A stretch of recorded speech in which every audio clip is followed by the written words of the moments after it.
कल हमने भगवान जगन्नाथ का जो प्राकट्य है, किस प्रकार से दारू ब्रह्म रूप में भगवान जगन्नाथ प्रकट हुए थे महाराज इंद्रद्युम्न के लिए, उसकी चर्चा की थी।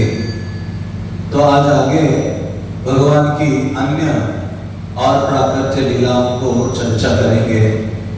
तो आप सबसे निवेदन है कि आप गंभीरता से और ध्यानपूर्वक श्रवण कीजिए, क्योंकि भगवान जगन्नाथ का प्राकट्य तो हो ही रहा है, लेकिन कब हमारा सौभाग्य उदित होगा कि हमारे हृदय कमल में भगवान जगन्नाथ का शाश्वत रूप से प्राकट्य हो जाए। और भगवान को प्रकट करने के लिए सबसे शक्तिशाली माध्यम है भगवान के बारे में निरंतर अपने कानों के माध्यम से श्रवण करना। इसलिए परीक्षित महाराज कहते हैं प्रविष्ट कर्णरंध्रेण, कि भगवान कानों के माध्यम से हमारे हृदय में प्रवेश करते हैं। तो वो भक्त चैतन्य महाप्रभु कहते थे इस संसार में सबसे भाग्यशाली कोई व्यक्ति है तो वो कौन है? जिस व्यक्ति की इच्छा या लालसा जागृत हो गई है भगवान के बारे में सुनने के लिए। इस संसार में हम भौतिक रूप से सोचते कि मुझे धन आ जाए, सुंदर पत्नी मिल जाए, बच्चे मिल जाए, बड़ा मकान मिल जाए, मेरा नाम हो तो मैं भाग्यशाली हूँ। नहीं, ऐसे व्यक्ति को दुर्भाग्यशाली व्यक्ति कहा गया है। चैतन्य महाप्रभु के पास जगन्नाथपुरी में जब निवास कर रहे थे तो उस समय एक ब्राह्मण आया जिनका नाम था प्रद्युम्न मिश्र, और वो प्रद्युम्न मिश्र आए चैतन्य महाप्रभु के पास और वो कहते हैं कि हे प्रभु, मुझे ना कृष्ण कथा सुनने की बहुत इच्छा हो रही है, आप क्या कीजिए, कृष्ण की कथा मुझे सुनाइए। तो चैतन्य महाप्रभु कहते हैं कि आमी कृष्ण कथा नहीं जानी।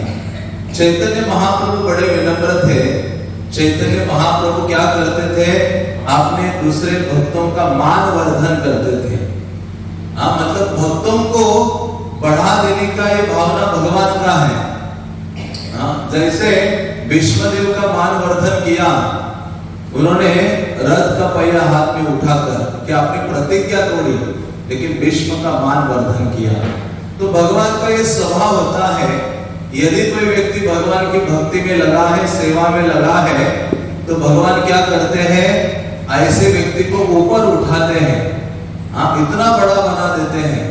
तो उसी प्रकार से जब ये प्रद्युम्न मिश्र चैतन्य महाप्रभु के पास आए, उन्होंने कहा मुझे कृष्ण कथा सुननी है, मेरे हृदय में बहुत लालसा जागृत हो गई है, बहुत इच्छा हो रही है कृष्ण के बारे में सुनने के लिए।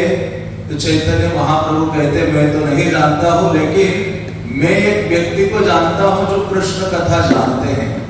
तो जैसे इन्होंने बोला था कि मेरे हृदय में इच्छा हो गई है सुनने के लिए, चैतन्य महाप्रभु कहते हैं सारे त्रिभुवन में तुम सबसे बड़े भाग्यशाली व्यक्ति हो। इस संसार में जीव सांसारिक कर्मों में लगा हुआ है, मर रहा है, जन्म मृत्यु जरा व्याधि सुख की खोज में, लेकिन इस संसारिक जीव की इच्छा भगवान के बारे में सुनने के लिए नहीं होती है। लेकिन करोड़ों करोड़ों में से कोई व्यक्ति एक ऐसा होता है जिसके हृदय में ये इच्छा जागृत होती है तीव्र। तो चैतन्य महाप्रभु कहते वास्तव में वो व्यक्ति धन्य है, वो व्यक्ति भाग्यशाली है, उससे बढ़कर इस संसार में भाग्यवान व्यक्ति कोई अन्य नहीं है। तो इसलिए यदि हमारे हृदय में वो सुनने की इच्छा जागृत नहीं हो रही है तो समझना चाहिए कि हम भाग्यशाली नहीं हैं। इस संसार में जीवन प्राप्त करके पशु के समान ही हम हैं। दिन रात पशु केवल भौतिक कर्मों में लगा रहता है और हम भी भौतिक कर्मों में लगे हैं। यदि कृष्ण के बारे में सुनने की लालसा हृदय में जागृत नहीं हो रही है, तो इस प्रकार से भगवान जगन्नाथ का प्राकट्य हम सबके हृदय में हो तो उसके लिए क्या आवश्यक है, ये सुनने की लालसा होनी चाहिए। और कैसे भगवान की कथा सुनने की इच्छा होगी, तो वो कहते हैं श्रीमद् भागवतम में शुरुआत में सूत गोस्वामी कि भगवान की कथा सुनने की इच्छा होती है भगवान के भक्तों की सेवा करने से। और उनके संगति में आने से क्या होता है, भगवान की कथा सुनने के लिए हमारी इच्छा जागृत होती है। हाँ, क्योंकि भगवान की कथा का जन्म भगवान के चरण कमलों से होता है। तो भगवान के चरण कमलों के प्रति हमारा झुकाव, हमारा अनुराग, हमारा प्रेम बढ़ता है जब हम सुनते रहते हैं, सुनते रहते हैं, सुनते रहते हैं। और जो व्यक्ति कृष्ण की कथा को सुनता है तो कृष्ण कहते हैं मृत्यु के समय में मैं उस व्यक्ति को अपनी याद दिलाता हूँ, स्मरण कराता हूँ।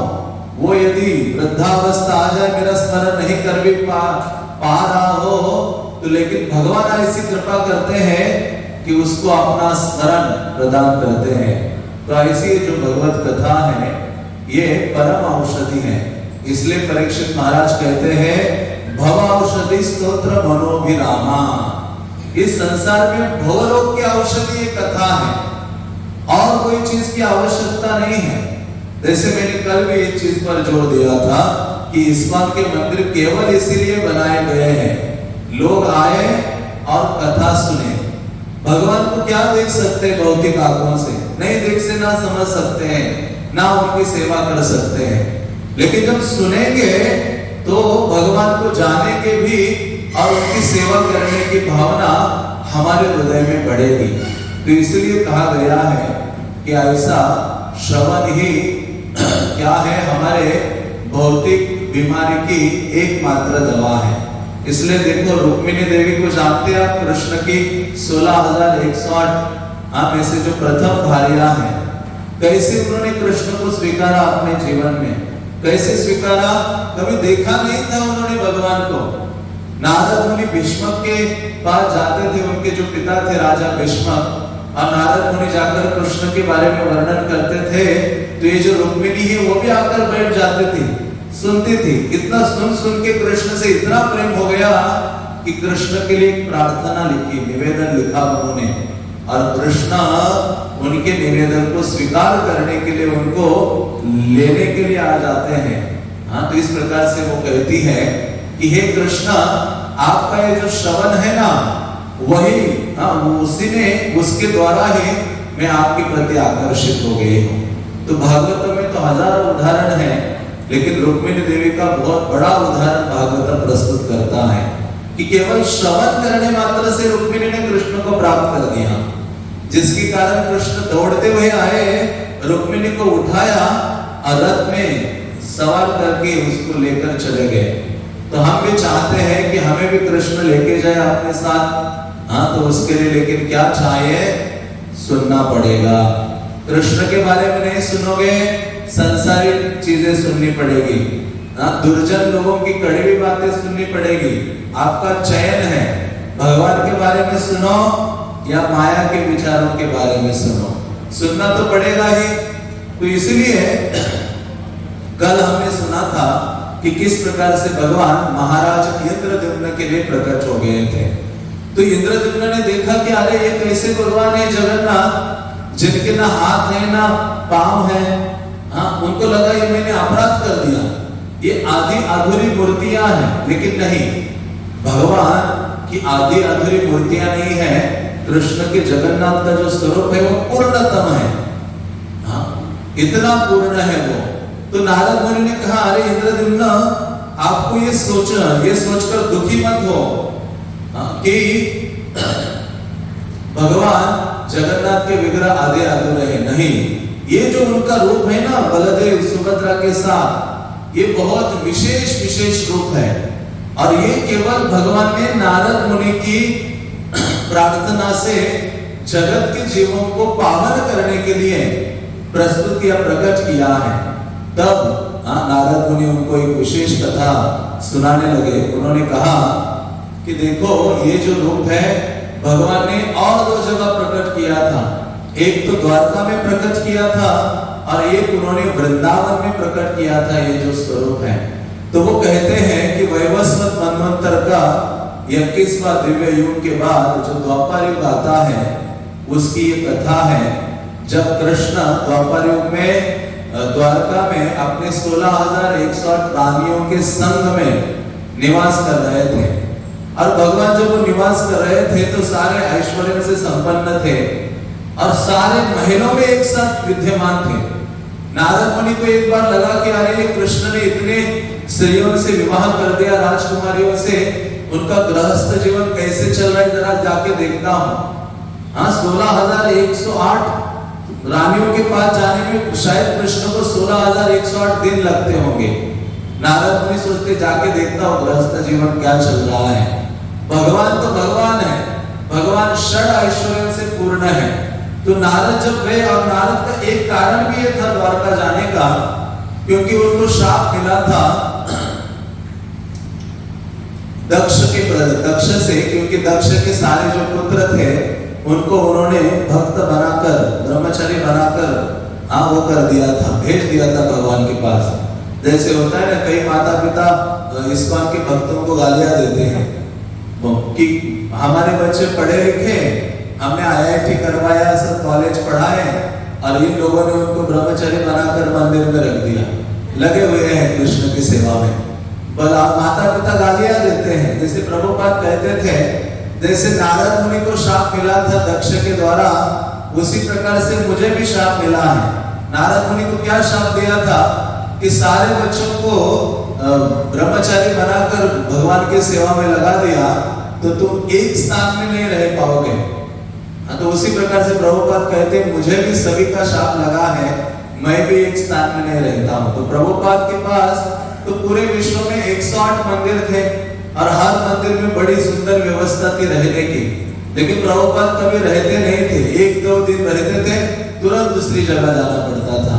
तो उस प्रकार से नारद मुनि, लेकिन एक जगह वो शाप काम नहीं करता था वो द्वारका धाम, क्योंकि जितने भी शाप है, जो भी तंत्र मंत्र है, वो धाम आदि में काम नहीं करते हैं। और जो व्यक्ति हरि नाम लेता है, गुरु और कृष्ण की सेवा में लगा रहता है, तो भौतिक ये जो शाप तंत्र मंत्र आदि ये सब उसके ऊपर कोई कार्य नहीं करते हैं, क्योंकि भगवान का नाम इतना शक्तिशाली है जिसकी किसी और से तुलना नहीं की जा सकती। तो ऐसे नारद मुनि जानबूझ के द्वारका जाते थे बीच बीच में। तो गए द्वारका तो देखा, अरे कृष्ण एक ही समय में सभी रानियों के महलों में विद्यमान है। किसी जगह साधुओं का स्वागत कर रहे हैं, किसी जगह अपने बालकों के साथ खेल रहे हैं, किसी जगह रानी के साथ हास परिहास कर रहे हैं, किसी जगह यज्ञ कर रहे हैं। नारद अवाक हो गए कि ये कृष्ण साधारण नहीं है। वो तो जानते ही हैं, नारद मुनि बाजाए बिना राधिका रमन नामे। नारद मुनि का एक ही बिजनेस है। नारद मुनि को एक वीणा भगवान ने भेंट दी, उस वीणा का नाम क्या है? देवदत्त वीणा। तो ऐसी वीणा लेकर नारद मुनि भ्रमण करते हैं और केवल गाते रहते हैं। क्या गाते हैं? हरे कृष्णा कृष्णा कृष्णा हरे हरे। जोर से हरे राम राम राम हरे हरे। भगवान का नाम लेने के लिए कंजूसी नहीं करनी चाहिए, जोर जोर से पूरा गला फट जाए इतना जोर जोर से उच्चारण करना चाहिए। द्रौपदी ने कैसे उच्चारण किया था, गजेंद्र हाथी ने कैसे उच्चारण किया था। जब कष्ट आता है ना, तब मानो पीछे से आग लगा दी हो, तब व्यक्ति काम करता है। सुख है, अच्छी जगह बैठा है तो उच्चारण जोर जोर से करना चाहिए। तो जब भी भगवान का नाम लेने का मौका मिले, अवसर मिले, तो हमें चुप नहीं बैठना चाहिए। हाँ, जैसे अभी फ्री छोड़ा जाए लोगों को, तो आपस में कितने इधर उधर की बातें जोर जोर से चिल्लाने लगेंगे। लेकिन कृष्ण का नाम बहुत मुश्किल से होता है। क्यों? क्योंकि पाप आदि बहुत हमारे सर पे बैठे हैं। जैसे वाल्मीकि जो डाकू था, तो इतना पाप था कि नारद बोले अरे राम राम बोल। क्या बोलने लगा? राम राम नहीं हो रहा है, क्योंकि पाप का बोझ इतना अधिक है। तो मरा मरा कह रहा है। तो इसलिए जब भी अवसर मिलता है कृष्ण नाम उच्चारण करने का, अधिक उत्साह के साथ करना चाहिए। जब भी खाली हो, बल्कि अधिक से अधिक नाम लेना चाहिए। जो अधिक नाम लेगा वो कृष्ण का प्रिय बनेगा। तो ऐसे नारद मुनि जहां जहां जाते हैं कृष्ण का गुणगान करते हैं। तो ऐसे नारद मुनि जब द्वारका में गए और ये देखा कि बड़ा अद्भुत चीज है, तो कृष्ण जब सुबह सुबह अपने ऑफिस जाते हैं, सुधर्मा सभा देवताओं ने उनको प्रदान किया था वो ऑडिटोरियम, सभागृह। जिसमें भगवान अपना सारा दिन भर का कार्य करते थे। तो कृष्ण जब अपने सुधर्मा सभा के लिए मानो दिन भर का जो राज दरबार करने के लिए जाते थे, तो सारे महलों से कृष्ण एक साथ बाहर निकलते थे। 16,108 कृष्ण बाहर आ रहे हैं और कितने रथ में चढ़ रहे हैं? एक ही रथ पर चढ़ रहे हैं और निकल रहे हैं बलराम के साथ। और भगवान बलराम के साथ जाते हैं। जब निकले उस दिन तो देखा कि तो रुक्मिणी देवी कहती कि हे प्रभु, रात्रि में जब आप शयन कर रहे थे, आज ही नहीं कई दिनों से मैं देख रही हूँ कि रात्रि में जब आप सोते हैं तो मैं देख रही हूँ कि आपके मुख में बहुत सारे चीजों का नाम बोलते रहते हो। हाँ, रात्रि में मेरी जो बेटी है वो खींचते रहते हो और कहते रहते हो, हे राधा तुम कहाँ हो, हे ललिता, हे विशाखा, हे यशोदा माता मुझे भूख लगी है, मक्खन और मिश्री दूध दही कहाँ है, हे नंद महाराज। इतना ही नहीं, गौओं का नाम लेते लेते सो रहे हो आप, लेकिन गौओं का नाम ले रहे हो। आप लोग आगे आ सकते हैं, जो जाने वाले हैं उनको पीछे से रास्ता दीजिए। आप लोग बिल्कुल आगे आ जाइए। अब उधर कोई आता है तो उसको वहां से भेज दीजिए।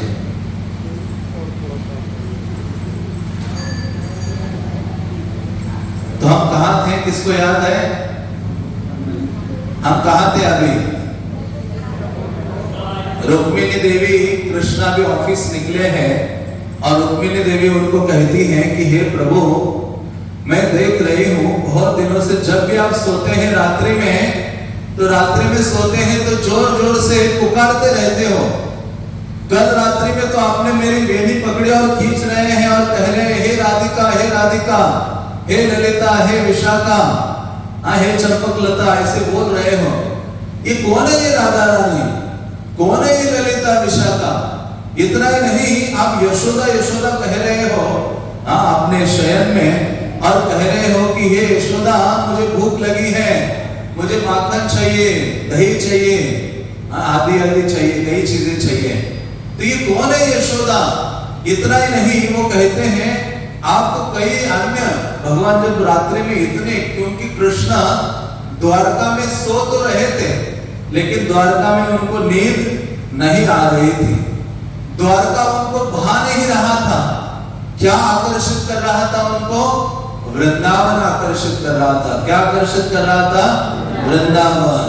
तो भगवान के जो प्रिय भक्त है वो वृंदावन वासी है। वृंदावन वासी भक्तों से बढ़कर कृष्ण का बड़े अन्य कोई भक्त, अन्यतम भक्त इस संसार में नहीं है। तो इसलिए ब्रजवासी सर्वोत्तम है, ब्रजवासियों की तुलना नहीं है।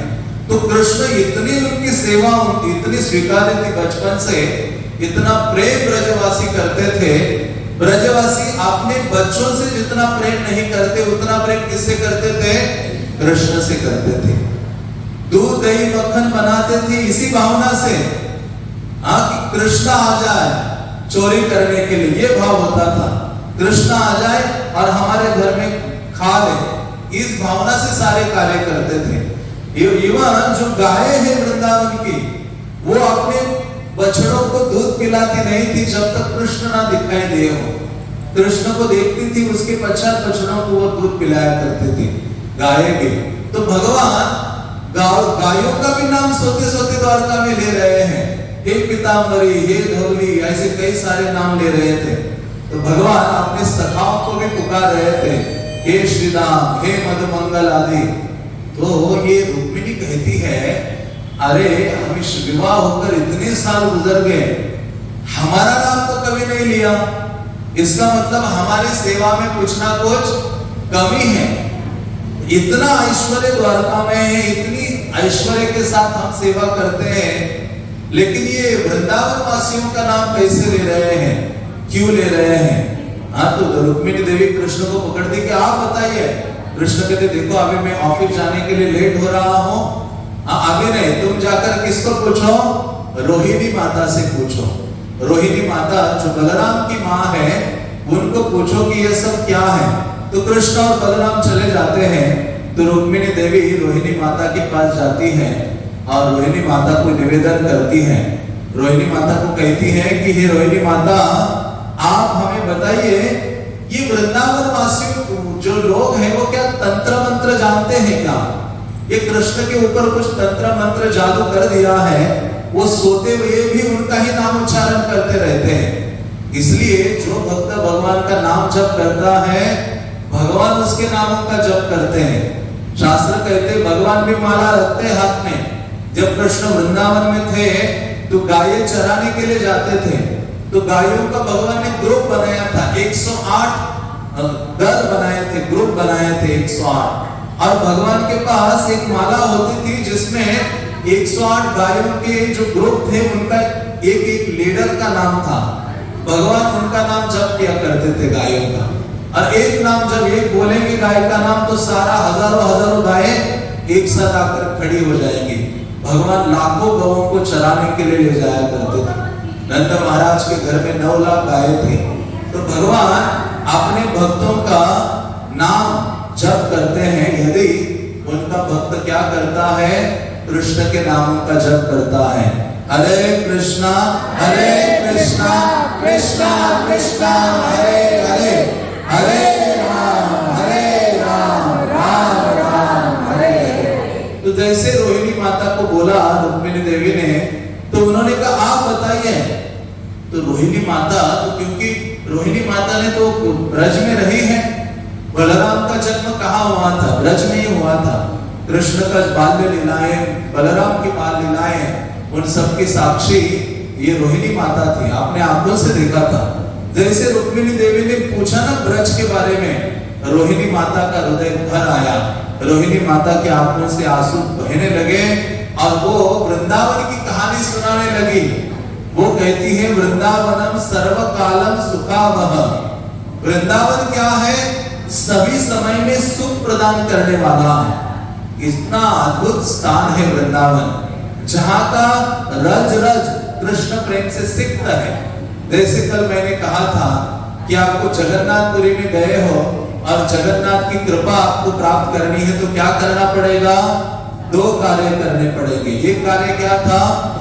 आकंठ भोजन, यहाँ तक प्रसाद ग्रहण करो और बारंबार जगन्नाथ का दर्शन करो, तो आपको जगन्नाथपुरी की कृपा प्राप्त होती है। तो वृंदावन की कृपा कैसे व्यक्ति प्राप्त करता है? वृंदावन की कृपा प्राप्त करता है व्यक्ति अपने सारे ऐश्वर्य, आदर, मान, सम्मान, उपाधि सबको त्याग कर केवल हृदय में भगवान की में एक साधारण दास को ऐसी भावना धारण करके ब्रज में जाना चाहिए। और जाकर ब्रज की जो रज है, मिट्टी है, उसमें क्या होना चाहिए? व्यक्ति को लोटपोट होना चाहिए। हाँ, जैसे अक्रूर गए थे, कहते हैं कि वृंदावन के वास के लिए ब्रह्मा, शिव, देवी देवता ऐसे तरसते हैं, कब हमारा सौभाग्य उदित होगा कि वृंदावन जाने का मौका हमें मिलेगा। ब्रह्मा जी कहते हैं कृष्णा, हे राधा रानी, आप मुझे कोई पत्थर बना दीजिए वृंदावन में, नंद महाराज के आंगन का पत्थर बना दीजिए। क्यों? वृंदावन की जो गोप ललनाएं हैं, गोप बालाएं हैं, जिनका कृष्ण से बहुत अधिक प्रीति है, सेवा भावना है, वो जब वहां से दौड़ेगी तो उनके चरण मेरे सर पे पड़ेंगे, मैं पत्थर के रूप में वहां हूं। तो ऐसा मतलब ऐसी भावना, ऐसी कामना ब्रह्मा जी कर रहे हैं, शिव जी भी वही कामना करते हैं। इसलिए नंदगांव में शिव जी क्या बने हैं? नंदेश्वर पर्वत के रूप में है। बरसाना में ये ब्रह्मा जी बृहत्सानु पर्वत के रूप में है, जिसके ऊपर राधा रानी का, लाडली लाल का मंदिर है। तो उसी प्रकार से हर कोई ब्रज की प्रवेश करने की इच्छा रख रहा है, क्योंकि ब्रज की हवा ऐसी है कि आपके अंदर भगवत भक्ति ना भी हो, ब्रज में जाने मात्र से भगवत भक्ति की भावना हृदय में जागृत होती है, उदित होती है। इसलिए तो कृष्ण जब मथुरा आए तो भी दुखी थे। द्वारका गए कृष्ण, इतने महलों में रह रहे हैं, इतनी रानियां हैं, इतना ऐश्वर्य है, फिर भी कृष्ण वहां रो रहे हैं। वृंदावन में क्या है? वृंदावन में तो कोई भौतिक ऐश्वर्य नहीं है, वहां तो गाय है, बछड़े हैं, गोबर है और पेड़ है, फ्रूट्स है, यमुना मैया है और भक्त है। कृष्ण इतने आनंदित थे। तो यहाँ जब मथुरा आए तो भी कृष्ण दुखी हो गए थे। उद्धव को कहते हैं, उद्धव मोहे ब्रज विसरत नाहि, उद्धव में वृंदावन को भूल नहीं सकता। तो उसी प्रकार से ये जो कृष्ण का आकर्षण वृंदावन और वृंदावन के भक्तों से सर्वाधिक है। और ऐसे वृंदावन के बारे में जब रोहिणी माता को रुक्मिणी देवी ने पूछा, तो रुक्मिणी देवी जब इच्छा की श्रवण करने की, हम सारी रानियां सुनना चाहती हैं, तो उस समय रोहिणी माता कहती है कि हम एक बड़े हॉल में बैठते हैं और आप लोग सुनो, मैं बताऊंगी। तो रोहिणी माता वर्णन करने लगी वृंदावन के भगवत लीला का, भगवान की चर्चा का, वो गुणगान करने लगी कृष्ण का। उन्होंने कहा कि हे रानियों, देखो वृंदावन का जो पशु है, पक्षी है, वृक्ष है, लता है, हर कोई कृष्ण प्रेम से सने हुए हैं। इतना अधिक कृष्ण प्रेम से भरे पड़े हैं और हर कोई अपने पुत्र परिजन आदि से अत्यधिक मात्रा में कृष्ण से प्रेम करते हैं।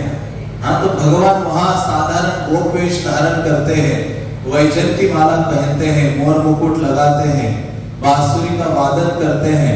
कहते हैं कि वहां के जो भक्त है उनका प्रेम स्वार्थ रहित है। हमारा प्रेम, हम भगवान की भक्ति करते, सेवा करते, मंदिर आते हैं, तो भी कोई ना कोई कामना होती है। हाँ, जैसे वो प्रार्थना गाते हैं ना लोग, धन संपदा घर आवे, जय जगदीश हरे, पूरा लंबा लिस्ट। जैसे कि मार्केट की दुकान में गया है, किराना खरीदने के लिए, कि भगवान सुख भी आना चाहिए मेरे घर में, संपत्ति भी आनी चाहिए, ये भी चाहिए, वो भी चाहिए, वो। लेकिन कभी पूछा आकर कि हे वेणी माधव, राधा वेणी माधव, आपको क्या चाहिए, आज आपको क्या चाहिए बताइए। कभी हम पूछते हैं, या घर में विग्रह है, हम कोई रिश्तेदार आता है, कोई गेस्ट आता है, तो उसको पूछते हैं आज आप क्या खाना चाहेंगे, आपके लिए मैं वो बनाऊंगी। कभी घर में भगवान ने उनको पूछा कि हे प्रभु, आज आपके लिए क्या बनाऊं मैं, अभी ये सीजन चल रहा है, गर्मी का सीजन है, आपके लिए ठंडी लस्सी बनाती हूँ या आपके लिए वो करती हूँ। तो कोई है ही नहीं आदान प्रदान। हम तो केवल हमारा जो बुद्धि है वो मारी गई है भौतिक इच्छाओं के द्वारा, केवल भगवान से मांगने की भावना है। लेकिन चैतन्य महाप्रभु ने हमें सिखाया है, न धनम न जनम न सुंदरीम कविता वा जगदीश कामये, मम जन्मनि जन्मनीश्वरे भवतार भक्ति अहेतु की त्वयि। कि हे कृष्णा, मुझे कोई अन्य कामना नहीं है, मुझे बारंबार जन्म लेना पड़े तो भी मैं तैयार हूं, लेकिन हे कृष्णा, आपकी भक्ति हमेशा मुझमें रहनी चाहिए, आपकी सेवा में लगे रहना चाहिए। तो इसलिए कहा गया है कि भगवान की जो वृंदावन वासी हैं, उनका जो प्रेम है ना, वो स्वार्थ से रहित है। अब ये हमारा प्रेम क्या है, स्वार्थ युक्त है। हम भगवान को थोड़ा सा दान देते हैं, मानो 1000 रुपए दान दिया भगवान को, तो भगवान से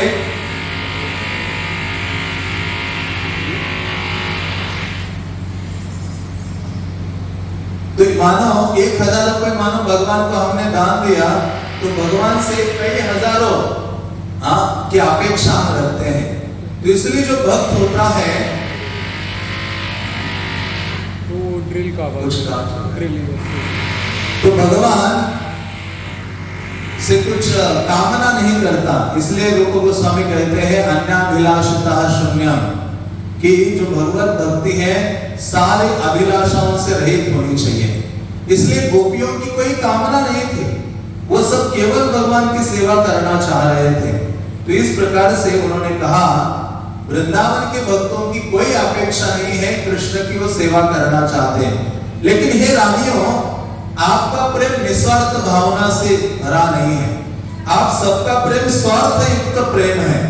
आप जो सेवा कर रहे हो ना कृष्ण की, उसमें भी आपका स्वार्थ है और आपका पूरा प्रेम कृष्ण के लिए नहीं है। वृंदावन वासियों का जो हृदय है, पूरा हृदय कृष्ण के लिए है। उन्होंने अपने हृदय में किसी और को स्थान नहीं दिया है।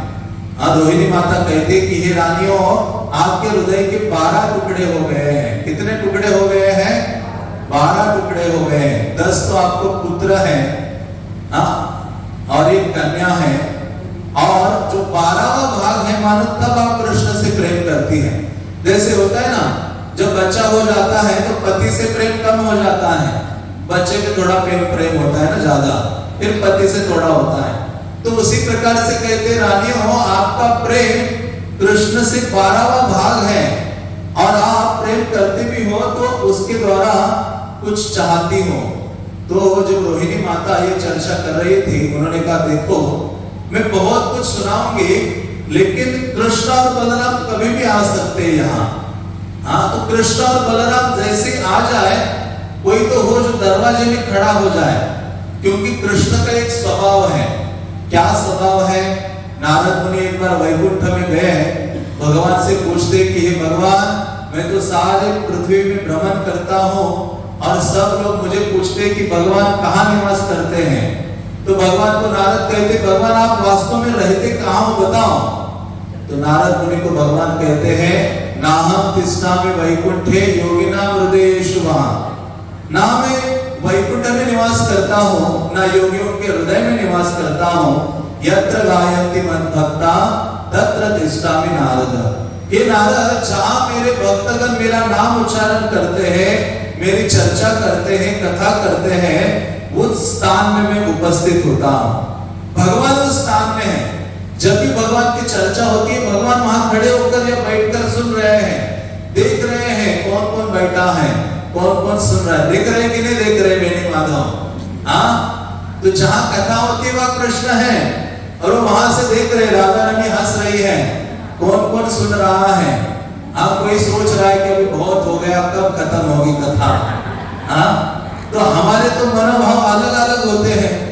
हाँ, हम कथा में होते हैं, लेकिन दूसरी कथा दिमाग में चलती रहती है।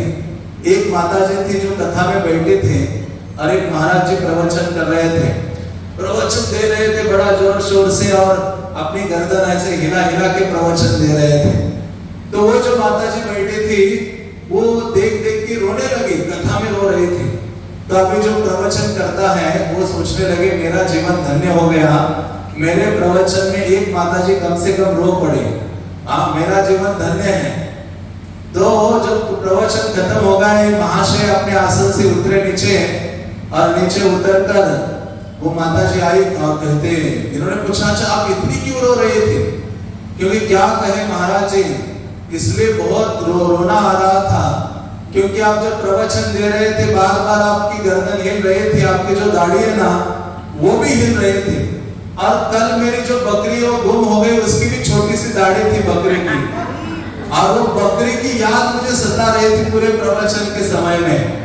तो मतलब कहने का तात्पर्य है कि जब भी भगवत कथा होती है, हमारा मन ऐसा पागल है कि वो अलग अलग जगहों में ले जाता है। जब कथा चलती है तभी सारे संसार की चीजें याद आने लगती हैं, या जब हम जप करने के लिए बैठते हैं, जो कभी 10 साल याद नहीं आया, वो कब याद आ जाता है? जप करते समय ही याद आ जाता है। तो इसलिए कहने का तात्पर्य है कि भगवान वहां निवास करते हैं जहां उनकी चर्चा होती है। जो व्यक्ति नाम उच्चारण करता है वहां भगवान बैठे रहते हैं। आदि पुराण में भगवान कहते हैं कि हे अर्जुन, जो व्यक्ति मेरा लेटकर भी नाम लेता है, मैं उसके पास बैठकर सुनता हूँ। जो व्यक्ति बैठकर मेरा नाम लेता है, मैं उसके पास खड़े होकर सुनता हूँ। जो व्यक्ति खड़े होकर नाम लेता है, मैं नाचते हुए नाम सुनता हूँ। और जो व्यक्ति कीर्तन में नाचते हुए हरि नाम करता है, उसका आलिंगन करके अपने धाम ले जाता हूँ। तो इस प्रकार से आदि पुराण में भगवान कहते हैं। तो इसलिए नाम सदैव लेना है। इसलिए प्रभुपाद ने कहा माला पर जप करो, बहानेबाजी नहीं। आप प्रतिदिन माला हाथ में होनी चाहिए। मोबाइल हाथ में होता है कि नहीं? सोते हैं, खाते हैं, टॉयलेट जाते हैं तो भी मोबाइल लेके जाते हैं। अब माला हमेशा होनी चाहिए। माला हमारी नित्य संगिनी है। हरि नाम लेते रहिए जब भी माला के ऊपर। कुछ लोग ऐसे चालू राम होते हैं, बहानेबाजी कहते माला की आवश्यकता नहीं है। माला से क्या होगा? हम मन में नाम लेंगे। तो हम एक बार प्रसाद बांट रहे थे, मैंने कहा आप मन में खा लो, आज आपको प्रसाद नहीं मिलेगा हमारे मंदिर में। वो कहते हैं प्रभु जी नहीं माला ले लेंगे, प्रसाद भी चाहिए हमें। तो इसलिए माला अपनी पर्सनल होनी चाहिए। और माला पर हरि नाम भक्तों के मार्गदर्शन में प्रतिदिन निश्चित संख्या में जप होना चाहिए। हाँ, तो भगवान क्या करेंगे? भगवान हमारी ओर दृष्टि डालेंगे। तो इस प्रकार से नारद मुनि कहते हैं कि भगवान तो वहां वास करते हैं जहां उनकी चर्चा होती है। तो रोहिणी माता ये जानती थी, इसलिए रोहिणी माता ने कहा दरवाजे में किसी को खड़ा कर दो, क्योंकि कृष्ण बलराम जो कुछ कर रहे होंगे ना वो सब छोड़ छाड़ के इधर आने वाले हैं, क्योंकि क्या शुरू हो रही है, यहाँ कथा हो रही है। हाँ, तो सोचा रानियां, सब रानियां 16,108 रानियां बैठी हैं महल के उस बड़े से सभागृह में, और रोहिणी माता बोल रही है। तो ये रानियां सोचती कि हम में से तो कोई नहीं खड़ा होगा, क्योंकि खड़े होंगे तो कथा सुनने का चांस चला जाएगा, हमें तो बस सुनना है अभी बस। आप पता नहीं कल ये जीवन रहेगा नहीं रहेगा, मौका अवसर मिलेगा नहीं मिलेगा, नहीं आज मुझे कथा सुननी है। इसलिए जो व्यक्ति आज मुझे भक्ति करनी है, आज मुझे नाम लेना है, आज मुझे सेवा करनी है, आज मुझे कथा सुननी है, इस भावना से जीवित रहता है ना, वो बहुत आगे जाता है, कृष्ण का प्रिय होता है। उसका एक भी दिन व्यर्थ नहीं जाता है। सुबह उठते ही वो भगवान को धन्यवाद देता है कि भगवान आज आपने मेरी आंखें खोल दी है।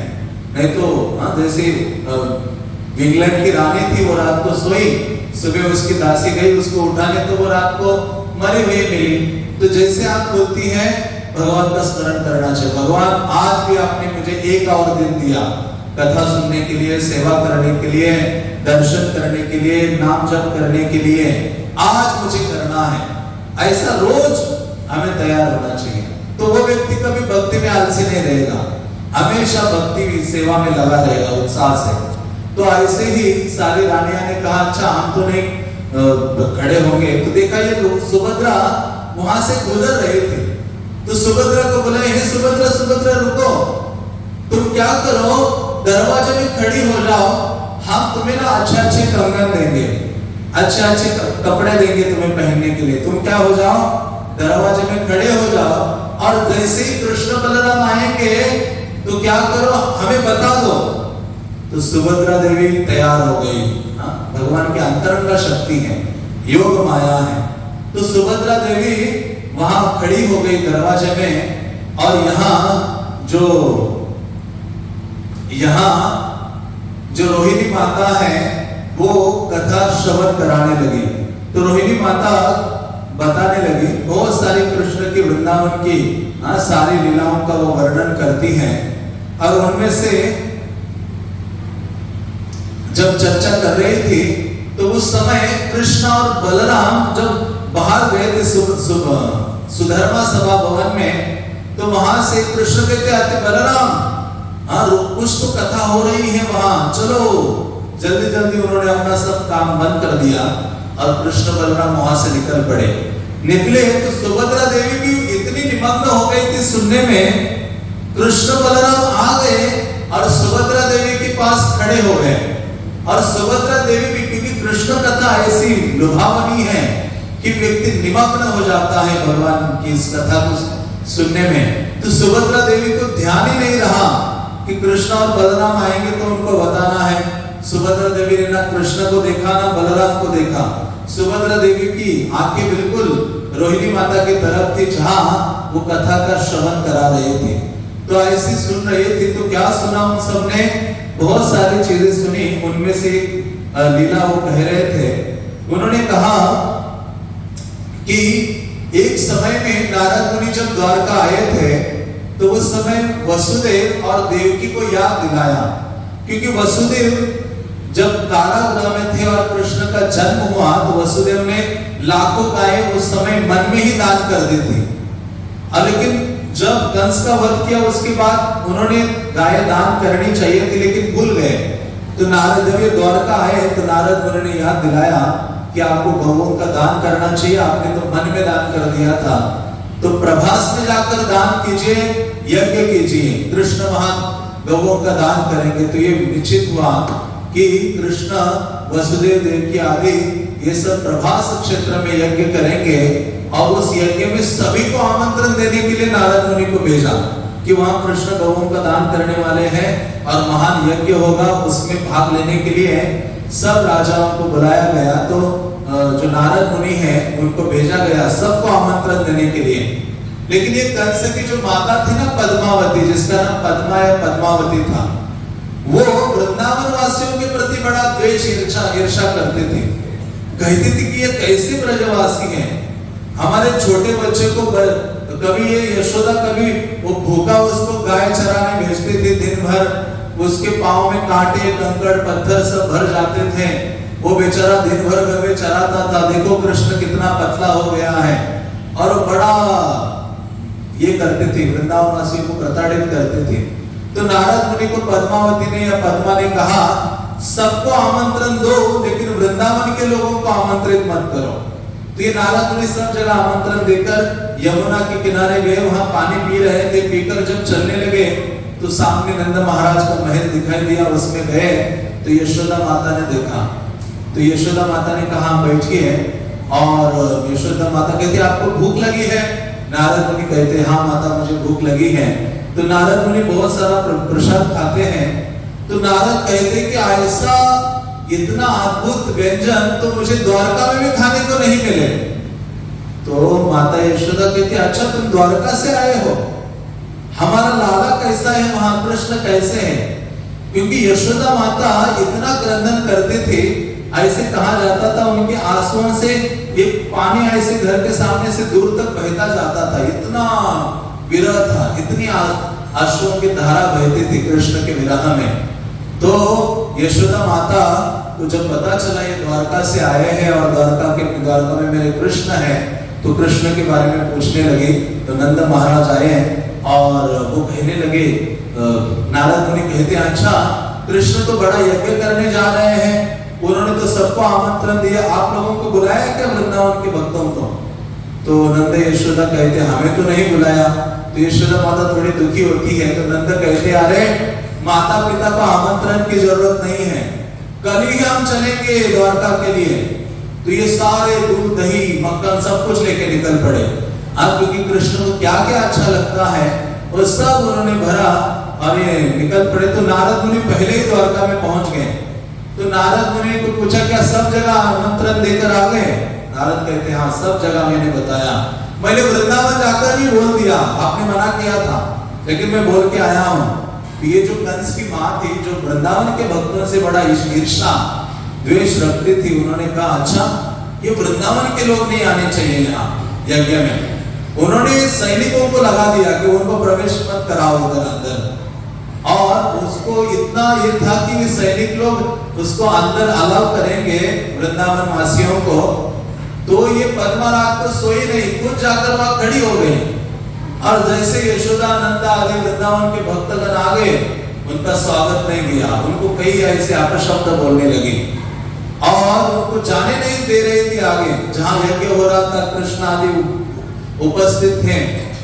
तो उस समय नारद मुनि आते हैं, तो देवकी माता भी आती है। देवकी माता कहते नारद जाओ कृष्ण को बुलाओ कि वृंदावन से नंद यशोदा आदि आए हैं। तो नारद मुनि कहते कि देखो मेरे बुलाने से तो नहीं आएंगे, क्योंकि वहां ना यज्ञ की ध्वनि हो रही है, स्वाहा स्वाहा ये सब ध्वनि हो रही है, आवाज हो रहा है, कृष्ण सुनेंगे नहीं मेरी आवाज। अच्छा होगा आप माँ हो ना कृष्ण की, है देवकी माता, आप ही जोर से पुकार लगाओ यहाँ से, कृष्ण आ जाएंगे। तो देवकी माता कहती ठीक है। तो देवकी माता ने जोर से पुकारा हे कृष्ण हे कृष्ण, तो कृष्ण सुने ही नहीं। कुछ आवाज नहीं आ रही थी कृष्ण की ओर से। तो देवकी माता थोड़ी दुखी हो गई। तो नारद मुनि कहते आता अभी माता यशोदा आप पुकारो कृष्ण को। हाँ, तो देवकी माता से ज्यादा प्रेम किसका है? यशोदा माता का है। तो यशोदा मैया ने जोर से आवाज लगाई और पुकारने लगी। क्या पुकारा उन्होंने? हरे कृष्णा हरे कृष्णा हरे हरे हरे राम राम राम हरे हरे। यशोदा माता ने कहा हे कृष्ण हे कन्हैया। जोर से जब आवाज लगाई पुकारा तो कृष्ण सारे यज्ञ आदि को छोड़ छाड़ कर भाग के आ गए। माता यशोदा को देख के आंसुओं की धारा बहने लगी। कृष्ण आकर माता यशोदा के गोद में आकर बैठ गए। देवकी कहती है कि मैं कृष्ण की माता नहीं हूं, आज तक मेरे गोद में कभी बैठे नहीं है। इतना प्रेम तो मैंने कभी देखा नहीं कृष्ण का मेरे प्रति, जितना प्रेम किसके प्रति है, माता यशोदा के प्रति है। तो एक बार श्रील प्रभुपाद प्रवचन दे रहे थे अमेरिका में, तो भक्त लोग प्रवचन सुन रहे थे, तो प्रभुपाद ने एक प्रश्न पूछा, आप बताओ यशोदा माता का, यशोदा ही कृष्ण की माँ क्यों है, दूसरी अन्य श्री कृष्ण की माँ क्यों नहीं है? तो सब भक्त सोचने लगे, अच्छा ऐसा भी प्रश्न हो सकता है, हाँ यशोदा ही माँ क्यों बनी? तो भक्त लोग अलग अलग उत्तर देने लगे। प्रभुपाद ने कहा नहीं, ये नहीं, वो नहीं, तो कोई प्रश्न का उत्तर नहीं दे पाया। तब श्रील प्रभुपाद ने उस प्रश्न का उत्तर दिया, यशोदा ही कृष्ण की माँ क्यों है? क्योंकि इस संसार में कृष्ण की सेवा की जो सबसे ज्यादा चिंता कोई करती है, तो वो कौन है? यशोदा मैया है। यशोदा मैया के, तो यशोदा माता कृष्ण की सेवा की सबसे ज्यादा क्या करती है? चिंता करती है। इसलिए कहा गया है, जो सबसे बड़ा भक्त कौन है? जो कृष्ण की सेवा की सबसे अधिक चिंता करता है। यशोदा माता ने भगवान की सेवा की दिन रात चिंता करती रहती है। जैसे एक माँ अपने बालक की चिंता करती है ना, उसी प्रकार से यशोदा माता कृष्ण की सेवा की चिंता करती है। इसलिए हमारे आचार्यगण कहते हैं, कृष्ण इतने यशस्वी क्यों हैं, इतने प्रसिद्ध क्यों हैं? क्योंकि माता यशोदा ने उनको यश प्रदान किया है। ये यशोदा, यश देने वाली कोई है तो वो कौन है? यशोदा माता है। तो उस समय जब ये उन्होंने पुकारा, कृष्ण आते हैं और कृष्ण अपनी माता को देखकर गदगद हो जाते हैं। तो इस प्रकार से रोहिणी माता सुना रही थी कि देखो, वृंदावन के भक्तों का जो प्रेम है ना, उससे बढ़कर कृष्ण का से प्रेम करने वाले ये जगत में कोई अन्य नहीं है, अना हो सकते हैं। तो इसी कारण से जो रोहिणी माता ये सब वृंदावन की लीला का वर्णन कर रहे थे, तो उस समय कृष्ण बलराम आकर सुभद्रा देवी के साथ खड़े हो गए। जैसे खड़े हो गए, कृष्ण भी कथा सुनकर आनंदित हो गए। भगवान को भी अपनी कथा सुनना अच्छा लगता है कि नहीं लगता? जैसे आपके बारे में कोई बोल रहा है अच्छी अच्छी बातें, तो हमें अच्छा लगता है कि नहीं? मानो दीवार के पीछे कोई बोल रहा है हमारे बारे में, तो हम ऐसे कान उधर चले जाएंगे। जैसे गाय, वृंदावन में जो गायें थी, कृष्ण जब बांसुरी बजाते थे तो गायों का कान उस दिशा में जाते थे, ऐसे लंबे उस तरफ दोनों कान हो जाते थे। तो भक्त समझते थे क्या कृष्ण इस तरफ है। तो उसी प्रकार से भगवान भी जब कोई व्यक्ति उनका गुणगान करता है तो कृष्ण क्या करते हैं? उनको आनंद आता है, वो सुनकर आनंदित हो जाते हैं। तो कृष्ण आकर खड़े हो गए, बलराम खड़े हो गए, सुभद्रा दरवाजे में खड़े हैं और खड़े होकर तीनों वृंदावन की कथा सुन रहे हैं। कौन सी कथा? वृंदावन की ब्रज लीला कहानी उसको कहते हैं। वृंदावन की कथा सुन रहे हैं, अपनी ही लीला को सुन रहे हैं। और सुन सुनकर जो ब्रजवासियों के भक्तों का जो प्रेम कृष्ण के लिए है, उसका वर्णन वो सुन रहे थे। और सुनकर कृष्ण, बलराम, सुभद्रा भावावेश में आ गए। इतने भावुक हो गए, प्रेम का वो महान उच्च भाव है, महाभाव दशा। इतने उन्नत प्रेम की अनुभूति वो करने लगे कि जिसके कारण कृष्ण के जो हाथ है वो क्या हो गए?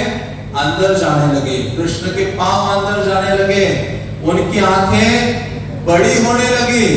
सुभद्रा का भी वैसे होने लगा और बलराम का भी वैसे होने लगा। ये तीनों का एक साथ हो गया।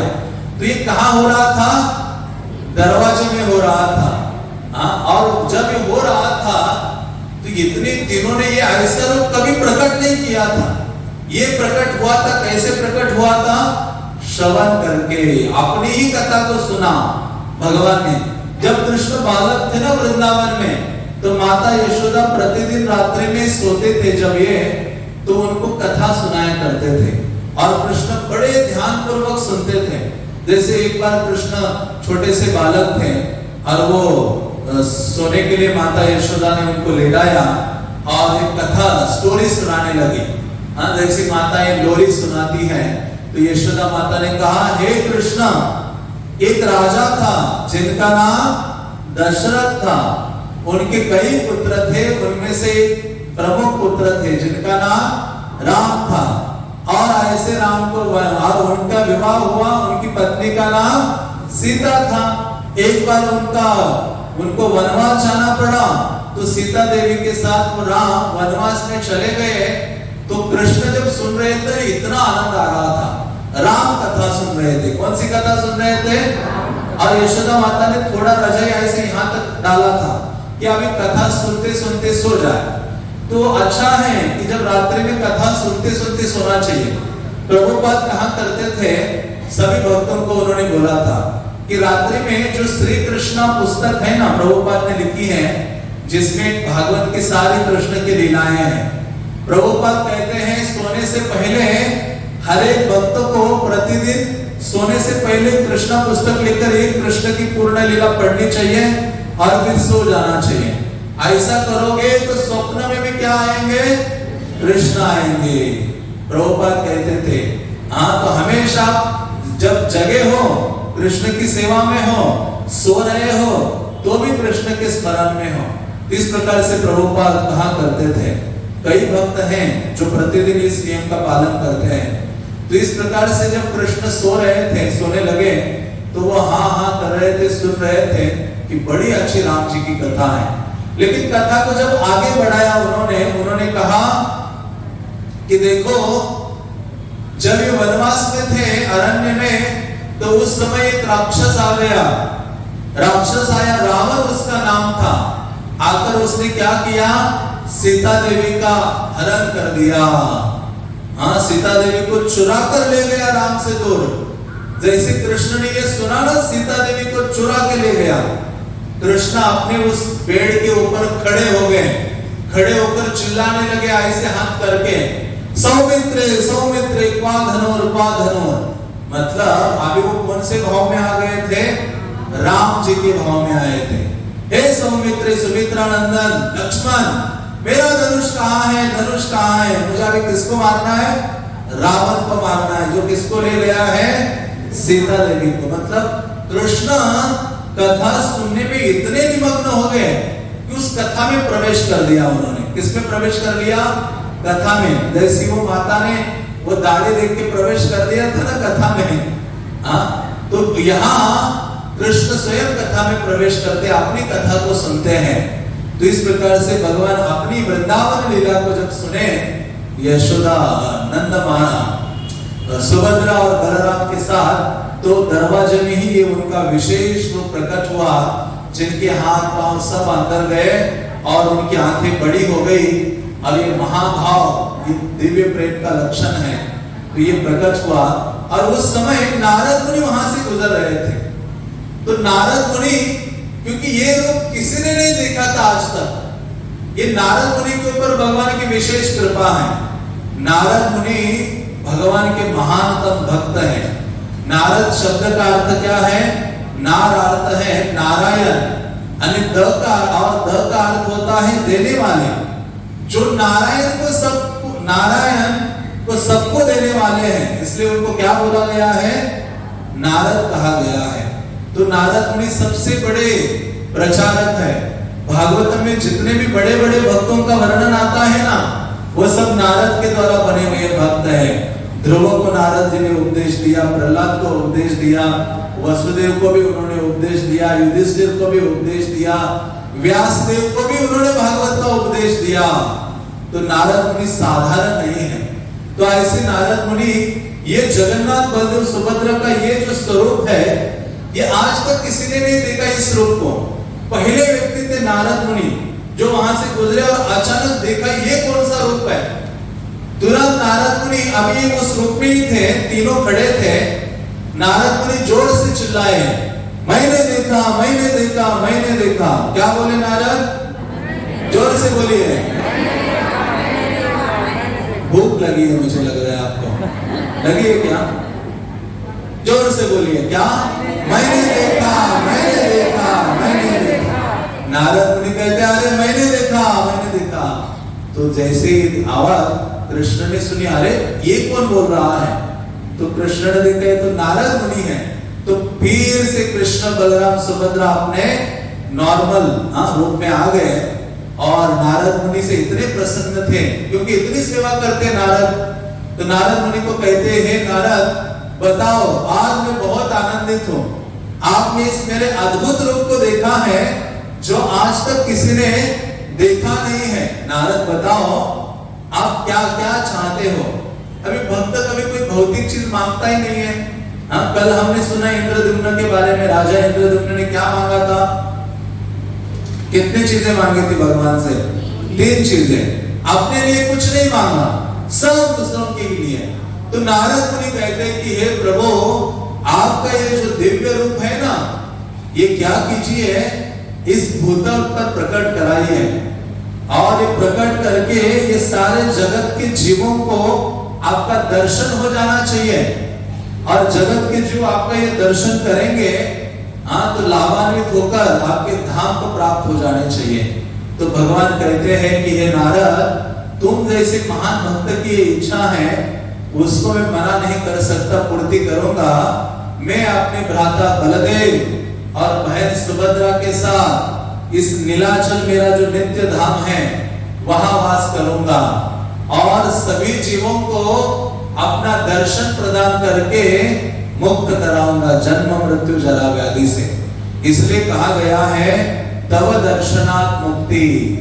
जगन्नाथ बलदेव सुभद्रा का दर्शन करने मात्र से व्यक्ति संसारिक इस बद्ध जगत के, इस बद्ध जीवन से पूर्णतः मुक्त हो जाता है।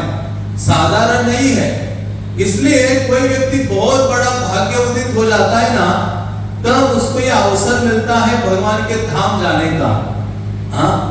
देखो करोड़ों करोड़ों लाखों रुपए व्यक्ति के पास होते हैं, लेकिन वो भाग्योदय नहीं हुआ है, वो जा नहीं पाता है। लेकिन कोई व्यक्ति जब अद्भुत भाग्य उदय हो जाता है, भगवान के भक्तों की कृपा हो जाती है या भगवान के आशीष कृपा हो जाती है, तो व्यक्ति को यह अवसर मिलता है भगवान के धाम जाने का और वहां जाकर क्या करता है, जगन्नाथ बलदेव सुभद्रा देवी का वो दर्शन कर पाता है। और ये तीनों ही नहीं है, उनके साथ कौन है? सुदर्शन भी है। कौन है? सुदर्शन। सुदर्शन के द्वारा ही दर्शन कर सकते हो, इसलिए उनको सुदर्शन कहा गया है। दर्शन शब्द का अर्थ फिलॉसफी भी होता है। तो वो सुदर्शन की कृपा से ही हम भगवान का दर्शन कर सकते हैं। तो इस प्रकार से भगवान जगन्नाथपुरी में निवास कर रहे हैं सारे जगत के जीवों का उद्धार करने के लिए। इसलिए भगवान को वहां चतुर्धा विग्रह कहा जाता है। चतुर्धा में 4, जगन्नाथ, बलदेव, सुभद्रा और सुदर्शन। तो सुदर्शन को तो हम सबने देखा है। भगवान अपने राइट हैंड में, अपने हाथ में हमेशा धारण करते हैं और जब भी कोई महत्वपूर्ण कार्य करना होता है तो फाइनल ऑर्डर देते हैं कि सुदर्शन निकलो बाहर। किसी को कुछ करना है तो भगवान थोड़ा सबको चांस देते हैं। शिशुपाल 100 गालियां देता था, हम 100 बार नाम नहीं लेते, रोज लेते क्या नहीं लेते? ये शिशुपाल ऐसा पक्का भक्त था, कृष्ण को ही गाली देगा। तो ऐसे ठीक है, लेकिन ऐसे जब गाली दे रहा था, जब 100 पूरी हो गई राजस्व यज्ञ में, तो उस समय भगवान ने क्या किया? अपना सुदर्शन को भेजा और उनका जो सर है वो अलग कर दिया। इवन जब शिवजी भी, कभी शिवजी भी भूल गए कि मैं कृष्ण का भक्त हूं। शिवजी का एक भक्त थे काशीराज, जिनको काशी लेके शिवजी चले गए थे। ये काशीराज को इतना घमंड आ गया, उसने कहा कि ना मैं ये कृष्ण को द्वारका के ऊपर जाकर मारूंगा। सारे काशीवासियों को बोला कि देखो कृष्ण का सर अलग करके काशी में गिरा दूंगा, आप आ जाइए और उसको देखिए, अभी मैं जा रहा हूं। तो काशीराज निकला अपनी सेना लेकर। काशीराज ने कहा शिवजी मैं आपका भक्त हूं, आपको भी मेरे साथ चलना है। तो शिवजी भी निकल पड़े उनके साथ अपनी भूत पिशाच सेना लेकर। और किसके विरुद्ध लड़ाई करने के लिए निकले? कृष्ण के। भागवत कहता है निम्न गानाम यथा गंगा, जो नीचे की ओर बहने वाली नदियों में गंगा श्रेष्ठ है, उसी प्रकार से वैष्णवानाम यथा शंभु, जो भगवान के जितने भी भक्त हैं सारे भक्तों में श्रेष्ठ स्थान किसका है? हाँ, वो शिव जी का है, सबसे बड़े वैष्णव। क्योंकि शिव जी निरंतर भगवान का नाम लेते हैं।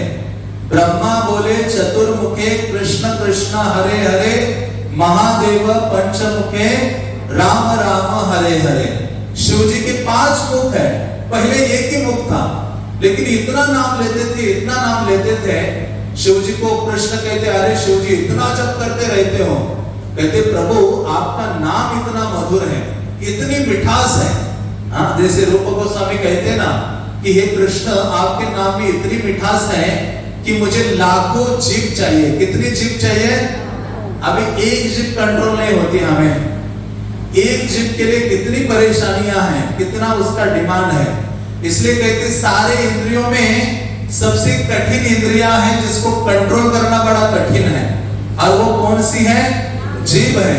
तार मध्य जीवा आती लोभमय सुदुर्मति, ताके जेता कठिन संसारे कृष्ण बड़ा दयामय, करे पारे जीवा जय सो प्रसाद अन्न दिलोभाय। कि भगवान बड़े कृपालु हैं। इस जीभ को कंट्रोल करने के लिए भगवान ने क्या दिया है?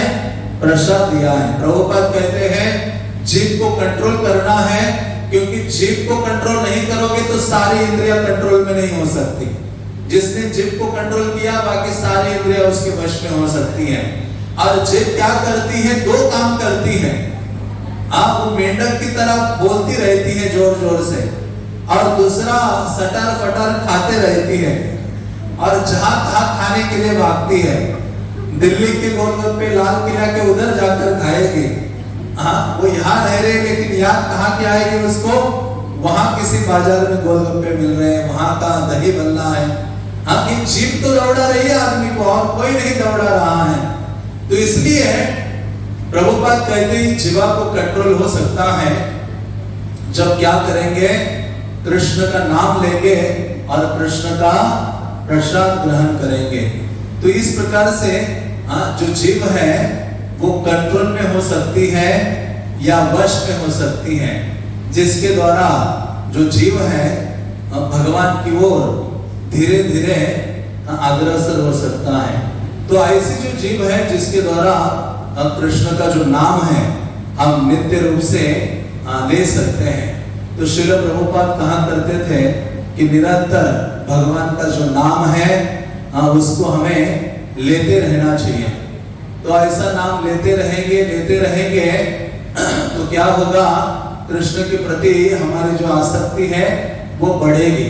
तो ऐसे शिव जी नाम लेते थे, इतनी मिठास कहते कृष्ण एक जीभ से काम नहीं हो नहीं रहा है, मुझे और जीभ चाहिए। तो भगवान ने जैसे तथास्तु कहा, शिव जी को और 4 मुख आ गए। हाँ, 4 मुख आ गए तो अभी कितनी जीवा हो गई उनके पास? हाँ, इसलिए बोला गया है महादेव पंचमुखे। महादेव 5 मुखों से हरे कृष्ण मंत्र बोलते रहते हैं। हाँ, तो ऐसे शिव जी हमेशा नाम लेते हैं, लेकिन कभी कभी थोड़े से ना उनके भक्तों के चक्कर में भूल जाते हैं। वो काशीराज ने कहा चलो तो चल पड़े। हाँ, जैसे हम कहते ना कोई जो भक्त नहीं है, जप नहीं करता है, वो कहते इधर उधर का खाता रहता है, कहते चलो आज चलो हमारे साथ। वो हमें ले जाता है तो हम भी उसके वश में आ जाते हैं ना कभी कभी। तो उसी प्रकार से शिव जी आए और काशीराज जैसे आया, भगवान ने अपना सुदर्शन निकाला, काशीराज की गर्दन काटकर काशी में डाल दी। तो काशी वासियों को लगा कृष्ण का सर गिरा हुआ है, सारे काशीवासी एकत्रित हो गए। देखा है तो उनके राजा का ही है, और शिव जी भी युद्ध करने लगे कृष्ण के साथ। कृष्ण कहते अरे शिव जी हुआ क्या है तुम्हें? हाँ, तुम्हें हरे कृष्ण मंत्र जप करते हो, आज जितने मेरे बड़े भक्त हो पूरे त्रिभुवन में तुम्हारा नाम है कि कृष्ण के महानतम भक्त कौन है? शिव जी है। जब शिव जी जप कर रहे थे एक बार, तो उनकी पत्नी कहती अरे सब लोग तो आपका नाम जप करते, आप किसका नाम जप करते हो? माला आपके भी हाथ में दिखाई दे रही है। पार्वती क्या बोलती है? आपके हाथ में भी माला मुझे दिखाई दे रही है, किसका नाम लेते हो? तो कहते मैं भगवान का नाम लेता हूं। तो जो पार्वती देवी है पहले विष्णु सहस्त्र नाम उच्चारण करते थे और फिर वो राम नाम शिव जी उनको दीक्षित करते राम नाम में, और फिर हरिदास ठाकुर से पार्वती देवी कौन सा नाम स्वीकार करती है? हरे कृष्णा जोर से कृष्णा कृष्णा हरे हरे राम राम हरे। तो शिव जी भी थोड़े भ्रमित हो गए थे, तो शिव जी युद्ध करने लगे। कृष्ण ने अपना सुदर्शन छोड़ दिया, शिव जी के पीछे सुदर्शन लगा। शिव जी घूम रहे हैं पूरे त्रिभुवन में, जहां जाए वहां उनको कोई रक्षा कोई नहीं कर रहा है। सुदर्शन अल्टीमेट अस्त्र है, उसके बाद कोई अस्त्र काम नहीं करता है। हाँ, जैसे श्रेया होती है ना, अल्टीमेट अस्त्र क्या है? आंसू लाना, नहीं लोग कहते हैं, शास्त्र कहते हैं। उसी प्रकार से कृष्ण का अस्त्र क्या है? सुदर्शन है। तो शिव जी भ्रमण करते करते कृष्ण के चरणों में आ गए। कहते शिव जी अरे क्या हो गया तुम्हें? शिव जी कहते प्रभु बस आपको भूल गया था थोड़ी देर के लिए, आपके चरणों में मुझे रखो, दूर मत रखो। आपके चरणों में रहूंगा ना तो कभी आपको नहीं भूलूंगा। शिव जी की दो प्रकार से कृपा होती है, एक है कपट युक्त और दूसरी होती है निष्कपट। कोई व्यक्ति शिव जी की पूजा करता है, आराधना करता है, तो शिव जी क्या करते हैं? उसको आगे भेजते हैं, जाओ कृष्ण की सेवा में लगो। हाँ, तो उसको बोला गया है उनकी निष्कपट कृपा है।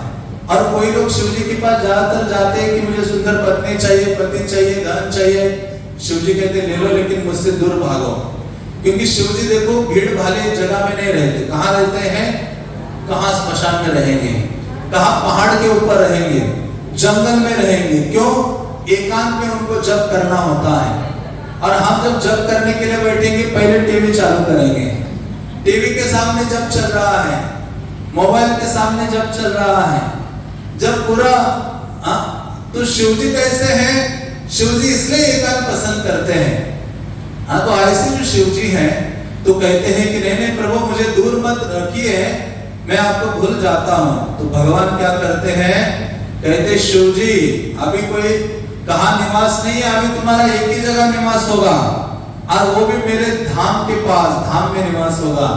और शिव जी को फिर वाराणसी काशी से इस लीला के पश्चात भगवान कहाँ भेज देते हैं? जगन्नाथपुरी धाम भेज देते हैं। कहाँ भेज देते हैं? जगन्नाथपुरी धाम, कि मैं वहां सदैव नित्य रूप में निवास करने वाला हूँ, वहां तुम मेरे गेट पर खड़े रहो। हाँ, वहां जगन्नाथपुरी का गेट क्या है? कल मैंने कहा था भुवनेश्वर है। क्या है? हाँ, गेट पे ऑफ जगन्नाथपुरी बोला गया है। तो वहां शिव जी लिंगराज महादेव के रूप में विराजमान है। लिंगराज का मतलब है भगवान शिव जी के करोड़ों करोड़ों शिवलिंग हो सकते हैं, लेकिन सारे शिवलिंगों में जो राजा है वो राजा कहाँ है? भुवनेश्वर में है, लिंगराज महादेव के रूप में। और वहां क्या कर रहे हैं? वो जगन्नाथपुरी धाम की रक्षा करने का दायित्व उनके पास है, गेट में है। इसलिए आज भी आप जगन्नाथपुरी मंदिर में पहला कदम डालोगे ना तो गेट में काशी विश्वनाथ का छोटा सा मंदिर है, जहाँ बैठे हुए हैं, ऐसे बैठे हुए हैं शिव जी, जहां जाकर लोग उनको प्रार्थना करते हैं और फिर अंदर जाते हैं। तो शिव जी वहां उनका ये दायित्व है, रक्षक है। इसलिए शिव जी को कहा गया है धाम रक्षक। क्या कहा गया है? अब कोई भी भगवान का धाम ले लो, जगन्नाथपुरी है, वृंदावन है, द्वारका है, बद्रीनाथ है, पंढरपुर है, जहां भी, वहां आपको शिव जी मिलेंगे। आप वृंदावन चले जाओ, गोवर्धन में चक्लेश्वर महादेव है, मथुरा में भूतेश्वर है, हाँ, वृंदावन में गोपेश्वर है। तो ये सारे शिव जी वहां, बल्कि शिव जी तो भगवान के रास लीला का दर्शन करने के लिए गोपी बन के गए थे। तो गोपियां कहती ये नई गोपी कौन सी है? हाँ, तो ये शिव गोपी, हाँ, वो गोपी के रूप में थी, भगवान ने उनको एक अवसर दिया था। तो शिव जी भगवान के धाम रक्षक है, और वो जगन्नाथपुरी में भी है। 5 शिव जी वहां निवास करते हैं जगन्नाथपुरी का रक्षा करने के लिए। हाँ, कपाल मोचन महादेव, नीलकंठ महादेव और यमेश्वर महादेव, लोकनाथ महादेव और एक महादेव है। तो इन सबका अलग अलग सेवा है। एक महादेव है जिनका नाम है यमेश्वर महादेव। उनका सेवा क्या है, जगन्नाथ मंदिर में जितना भी धन आता है ना और कहाँ क्या खर्च होता है उसका देखरेख करने का काम वो यमेश्वर महादेव का है। जैसे कोई बिजनेसमैन के पास सीए होता है ना, वो सारा हिसाब किताब डिटेल रखता है, अपनी फाइल भेज देता है, उसी प्रकार से आज भी जगन्नाथपुरी का साल भर का जितना भी डोनेशन आया, क्या खर्च हो गया, सारा बैलेंस शीट किसके सामने जाकर पढ़ते हैं, यमेश्वर महादेव के पास, क्योंकि जगन्नाथ का सारा वो दायित्व उनके पास है। तो इस प्रकार से शिवजी भी भगवान जगन्नाथ की सेवा में महानियुक्त है। तो हम चक्र की चर्चा कर रहे थे, किसकी चर्चा कर रहे थे, सुदर्शन चक्र की। तो सुदर्शन चक्र को एक बार बड़ा घमंड हो गया कि देखो मैं कहाँ हूँ, भगवान के हाथ में हूँ हमेशा। कई बार व्यक्ति को होता है ना, घमंड आ जाता है अपनी विद्या का, अपने ज्ञान का, अपने धन का, अपने सौंदर्य का, अपने मान प्रतिष्ठा आदि का घमंड आ जाता है, गर्व आ जाता है। तो भगवान सब कुछ सहन कर सकते हैं, लेकिन भगवान कभी घमंड या गर्व सहन नहीं करते हैं। भगवान को उससे एलर्जी है। किससे एलर्जी है? किसी के अंदर थोड़ा भी घमंड नजर आया तो भगवान पूरा उसकी पाउडर बना देते हैं। क्या बना देते हैं? पाउडर। कौन कौन तैयार है पाउडर बनने के लिए? हाँ, तो भगवान पाउडर बना देते हैं। विशेष रूप से भक्तों को घमंड आ जाए, जैसे गोपियों को घमंड हुआ कि हम तो कृष्ण के इतने नजदीक हैं, हाँ, रास क्रीड़ा के समय में, तो कृष्ण तो अप्रकट हो गए उनके सामने से। फिर वो घूम रही है पूरे वन में, गोपी गीत का गान कर रही है, वन वन में कृष्ण को देख रही है, वृक्ष लताओं से पूछ रही है, हाँ हमारे कृष्ण कहाँ है, प्राणनाथ कहाँ है। तो उसी प्रकार से जब सुदर्शन को भी घमंड हो गया कि देखो मैं इतना महान हूँ, भगवान मुझे उठा के रखते हाथ में, और जब बड़ा कोई कार्य करना होता है तो मुझे ही भेजते हैं वो कार्य करने के लिए। तो ऐसा घमंड जब उनके पास आ गया, हाँ, तो भगवान बड़े दुखी थे। हाँ, पहले सुदर्शन कैसे थे? गोल थे। कैसे थे? जगन्नाथ जी के पास देखा कैसे है वो? किसने किसने देखा है जगन्नाथ के पास में सुदर्शन है? किस रूप में है? एक डंडे के रूप में खड़े हैं। गोल है क्या उनका रूप? नहीं है वहां, एक डंडे के रूप में खड़े हैं। ऐसी दशा क्यों हो गई उनकी?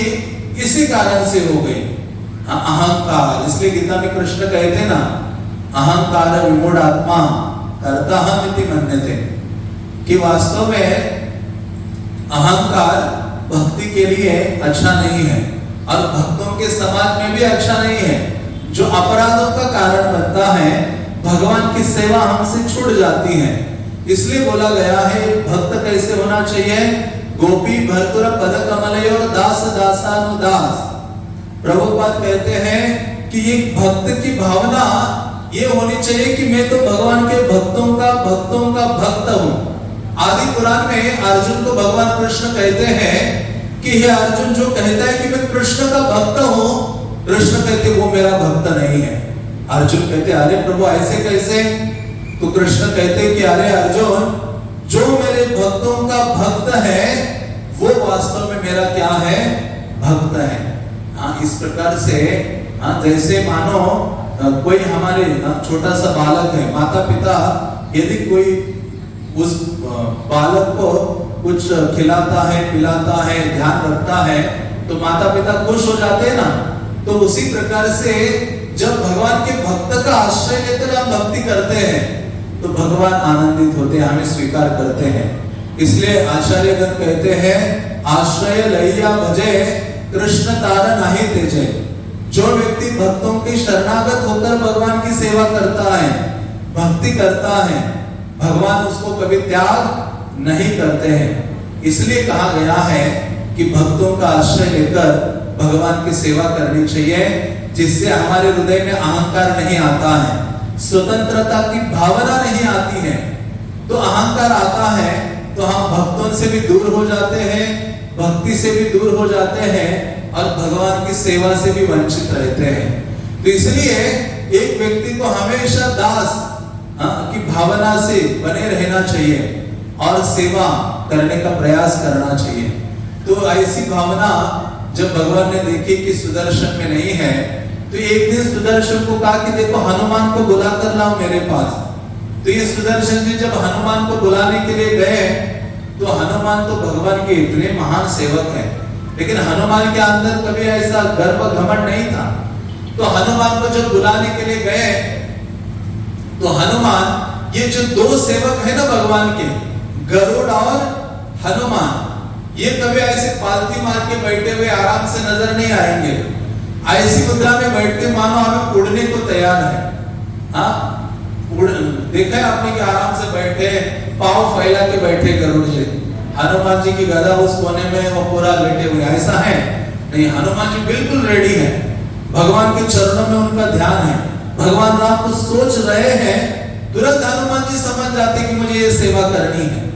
भक्त का स्वभाव है जो सेवा के बिना नहीं रहता। जैसे हम श्वास लिए बिना नहीं रह पाते, उसी प्रकार से भक्त भी भगवान की सेवा किए बिना नहीं रहता। इसलिए सेवा के लिए तत्पर होना चाहिए। तो भगवान जगन्नाथ की रथ यात्रा है, तो ये सेवा का कितना बड़ा अवसर है।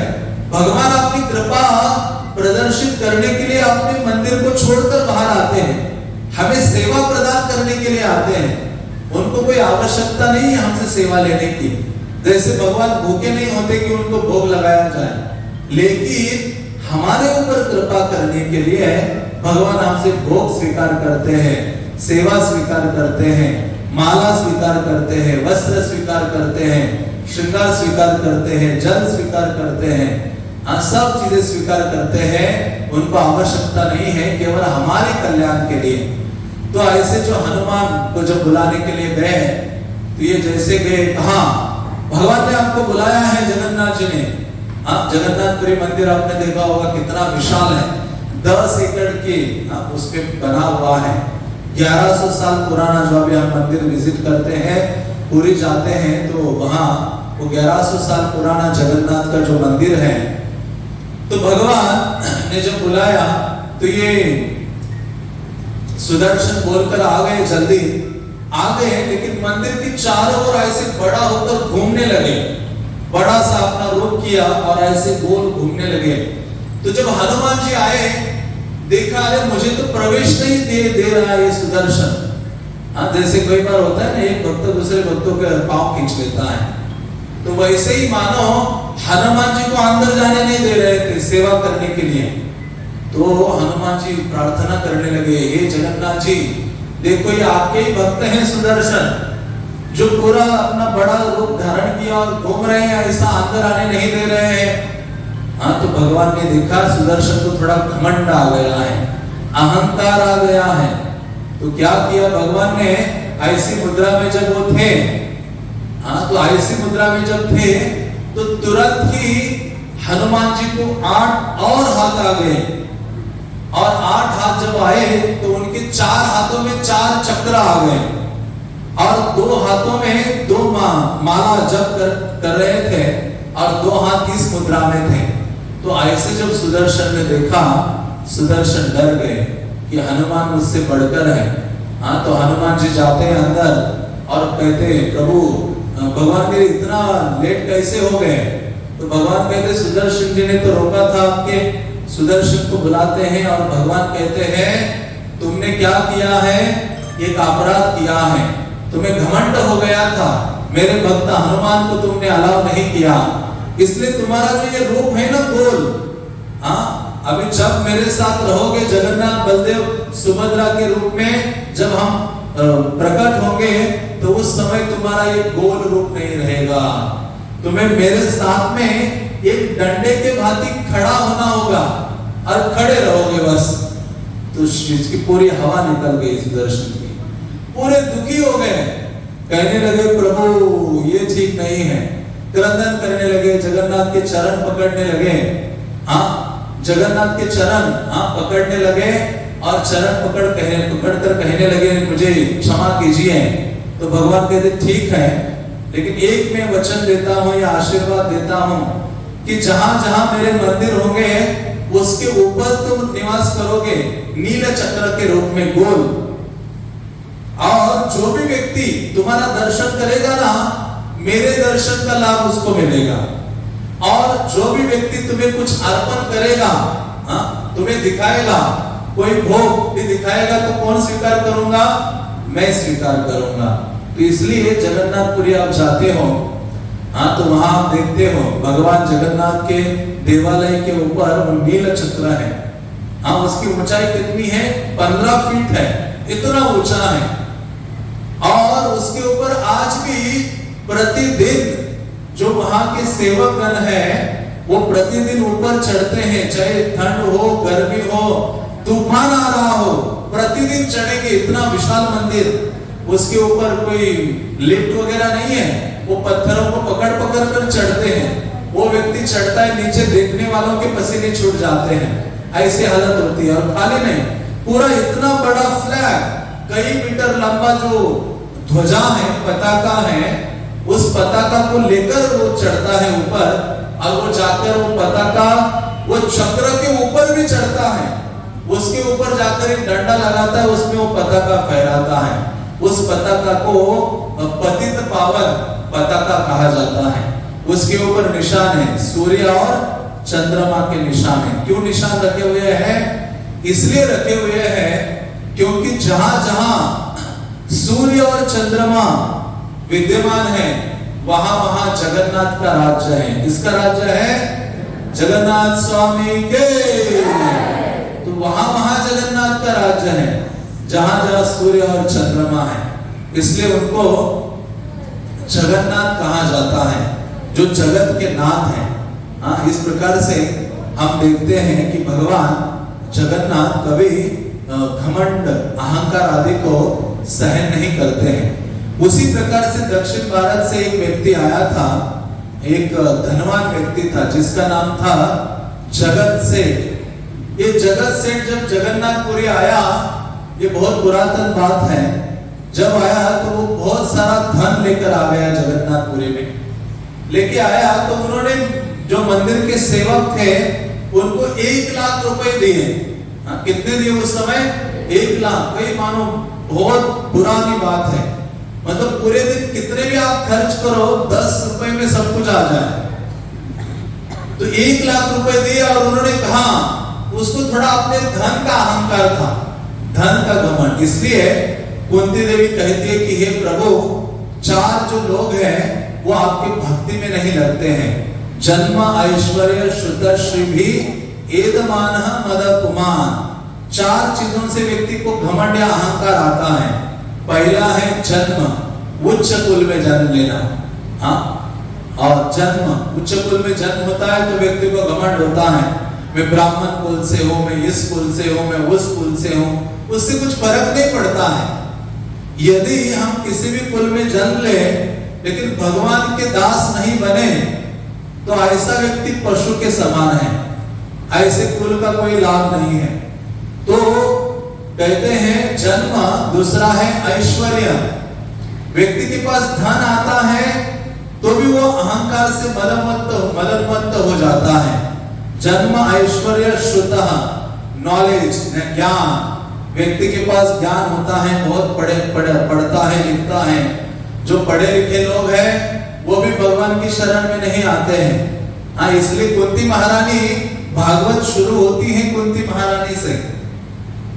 भागवत शुरू होती है कुंती महारानी से। कुंती महारानी की सबसे पहली भागवत में कोई प्रार्थनाएं हैं, वो कुंती महारानी की है। ऐसी महान श्री हुई है कुंती महारानी, जो कहते हैं कि हे प्रभु, ये 4 प्रकार के लोग आपके शरण में नहीं आते क्योंकि वो अहंकारित हो जाते हैं। एक तो धन का, और चौथा है अपने सौंदर्य का। जन्म, ऐश्वर्य, श्रुत, श्री भी। तो इस प्रकार से ये जो व्यक्ति आया था यहाँ जगन्नाथपुरी में, तो उसको अपने धन का अहंकार था। आया और उसने 1 लाख रुपए दे दिए और कहा कि हे पंडागण, हे पुजारीगण, आपको एक ही दिन में सारा खर्च करना है जगन्नाथ की सेवा में। उन दिनों में मतलब कितना भी बड़ा आप भंडारा करो या जो मर्जी करो, ज्यादा 50 रुपए बहुत हो गए, हजारों लोगों को खिला सकते हो। तो मतलब अब उसने कहा कि 1 लाख रुपए एक ही दिन में खर्च करना है। हाँ, तो उसको धन का अहंकार था, तो अभी कैसे खर्च करे? तो भगवान के पास वो जो भक्त है, भगवान जगन्नाथ के सेवक, वो भगवान को निवेदन करते, प्रार्थना करते कि देखो मैं भगवान, ये व्यक्ति एक आया है जिसको अपने धन आदि का घमंड है, और वो कह रहा है कि एक ही दिन में आपकी सेवा में 1 लाख रुपए खर्च होना चाहिए, कैसे हम करें? हाँ, तो पूरा प्रयास किया तो खर्च तो हो नहीं रहा था। तो भगवान को निवेदन किया उस रात्रि जब वो सोए सेवकगण, तो भगवान उनके स्वप्न में आए और उन्होंने स्वप्न आदेश दिया। उन्होंने कहा कि उसको बोलो कि मुझे एक तांबुल खिलाओ, पान, पान होता है ना, सुपारी पान और चूना वगैरह, एक तांबुल खिलाओ जिसमें गजब मोती का चूर्ण डालो और वो मैं खा सकता हूं। तो ये उसको जब बोला गया, क्योंकि गजब मुक्ता प्राप्त करना बहुत दुर्लभ है, मतलब हजारों हाथियों को मारोगे तब किसी हाथी के यहाँ सर के ऊपर वो गजब मुक्ता प्राप्त होती है, और उसका चूर्ण बनाकर पान में डालकर भगवान कह रहे खिलाओ।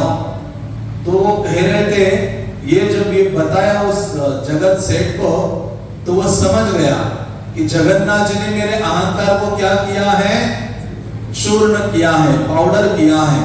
तुरंत ही वो व्यक्ति क्या करता है, पूरा धन लेता है और जाता है, भगवान मुझे क्षमा कीजिए, आपको जैसे मर्जी खर्च करना है, लेकिन खर्च कीजिए आपकी सेवा में, आप मुझे आपकी सेवा से दूर मत ढकेलिए।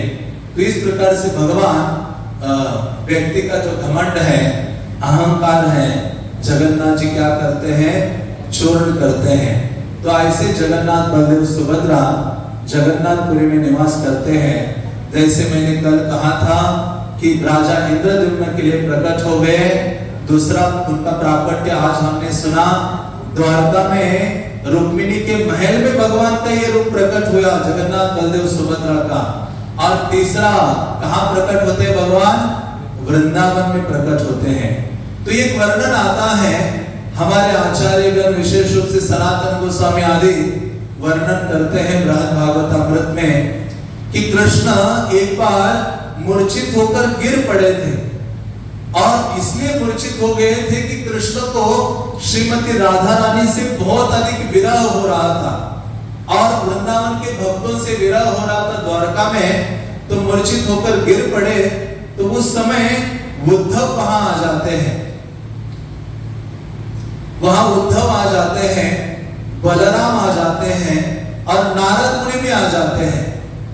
तो जैसे ही आ जाते हैं तो उद्धव और बलराम कहते, नारद मुनि देखो, कृष्ण तभी उठ सकते हैं जब आप क्या करोगे, कृष्ण का गुणगान करोगे, भगवान का जो लीला कथा है, हाँ, उसका गान करोगे आपकी वीणा के साथ। तो आप वीणा का वादन करो तो कृष्ण अपनी मूर्छित अवस्था से बाहर आ जाएंगे, जग जाएंगे।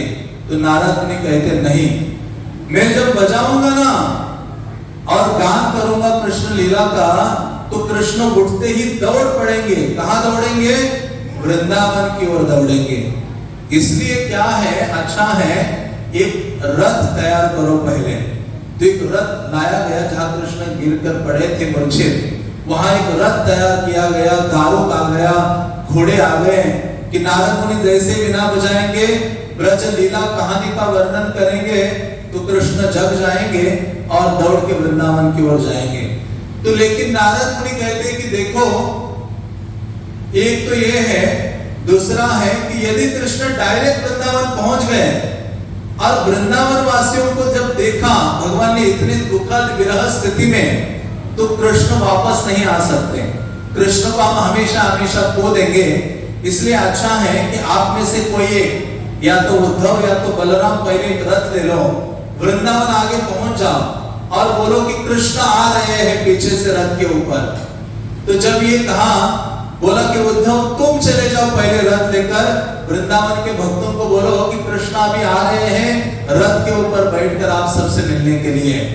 तो उद्धव कहते हैं, मैं नहीं जाऊंगा वृंदावन, पहले मैं गया था मथुरा से वृंदावन, 3 महीने रहकर आ गया, क्योंकि कृष्ण मथुरा में रो रहे थे। कृष्ण कह रहे थे मुझे कि ये उद्धव, जब मैं कंस का वध करने के लिए आया था तब से मैं इधर ही रह गया मथुरा में, वापस वृंदावन नहीं गया।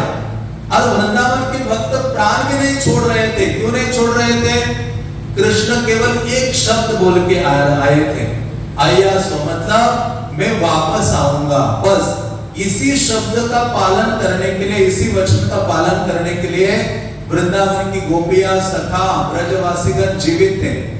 इसलिए जीवित थे कि अरे कृष्ण वापस आ गए और हमें नहीं देखेंगे तो कृष्ण दुखी हो जाएंगे। इसलिए हम दुख सहन करने के लिए तैयार हैं। किसके लिए? कृष्ण के लिए। इसलिए भक्तिविनोद ठाकुर कहते हैं, भक्त की भावना क्या होती है? तुम्हारा सेवाएं दुख है जग सेहित परम सुख। हे कृष्ण, आपकी सेवा में जितना दुख आ जाए वो अच्छा है, वो आनंद देने वाला है। जब भगवान की सेवा में दुख आता है, विपदाएं आती है, तो भक्त दुखी नहीं होता है, वो और सेवा करना चाहता है। श्री प्रभुपाद का जीवन देखो, 70 साल की आयु में 40 रुपए लेकर जहाज में बैठे और उनको 3 हार्ट अटैक आ जाते हैं, तो भी वो कृष्ण की सेवा छोड़ते हैं? नहीं छोड़ते हैं। जब अमेरिका पहुंचे, वहां स्वागत करने के लिए कोई नहीं है उनका, वहां उनको रहने के लिए स्थान नहीं है। ऐसा किसी स्थान में वो रहे ना, वहां खाने की व्यवस्था ना रहने की व्यवस्था। और रोज प्रतिदिन एक बगीचे में जाकर, एक पेड़ के नीचे जाकर एक करताल लेते थे, अकेले बैठकर क्या करते थे? कीर्तन करते थे, हरे कृष्णा कृष्णा कृष्णा हरे हरे, हरे राम राम राम हरे हरे। ब्रजवासी ऐसे थे ना, कृष्ण की सेवा में सारा दुख सहन करने तैयार थे।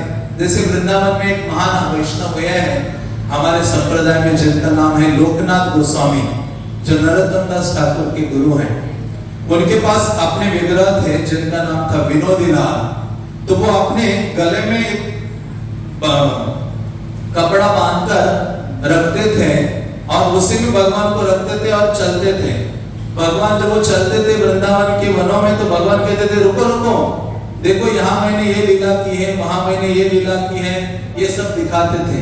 और जब बारिश आती थी तो इनके पास रहने का स्थान नहीं था, तो जो पेड़ का अंदर जो छेद होता है, भगवान को उस छेद में रखते थे और खुद बारिश में खड़े हो जाते थे। तो इस प्रकार से जो भक्त है, भगवान की सेवा में सब प्रकार के दुख कष्ट सहन करने के लिए तैयार होता है। ये ब्रजवासियों का भावना है। तो ऐसे जो ब्रजवासी गण हैं, हम वो इसलिए जीवित थे कि कृष्ण वृंदावन जरूर आएंगे, और आएंगे और हमें नहीं देखेंगे, आप शरीर छोड़ देंगे तो फिर कृष्ण दुखी हो जाएंगे, तो अच्छा नहीं है। तो इसलिए उन्होंने कहा, नारद कहते कि उद्धव तुम चले जाओ।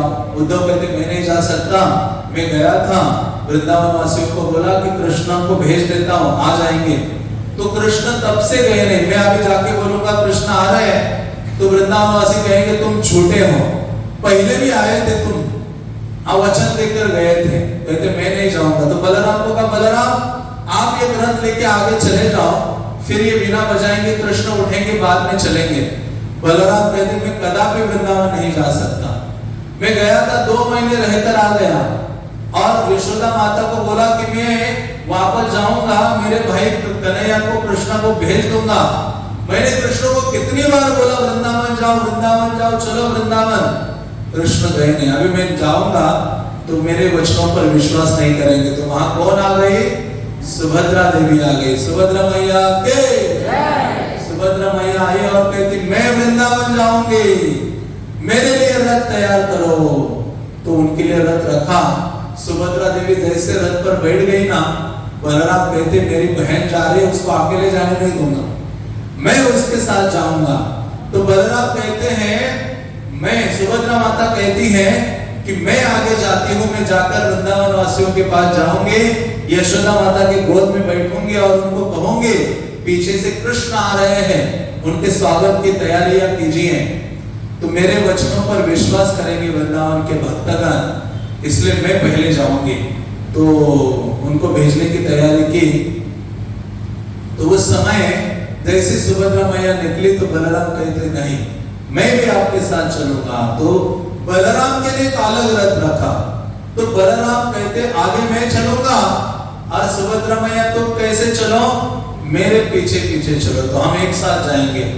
तो ऐसे निकले, आगे आगे चले वो, और सब जगह बताते हुए चले कौन आ रहे हैं, कौन आ रहे हैं, जोर से बोले कृष्णा, जोर से, जोर से, और जोर से।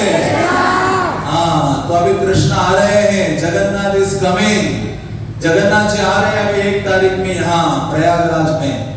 हाँ, तो उसी प्रकार से वृंदावन में कृष्ण आ रहे हैं, उसका न्योता या बताने के लिए कौन गए थे, बलराम और सुभद्रा। आप देखो, आप किसी को बताने जाते हो, इनवाइट करने जाते हो, तो किसका काम कर रहे हो, सुभद्रा और बलराम का काम कर रहे हो। देखो कितना बड़ा काम कर रहे हो, सबको बताने जा रहे हो, जगन्नाथ आ रहे हैं हमारे, बलदेव आ रहे हैं, सुभद्रा आ रहे हैं, आप सबको रथ यात्रा में आना है। ऐसे सबको बोलना चाहिए।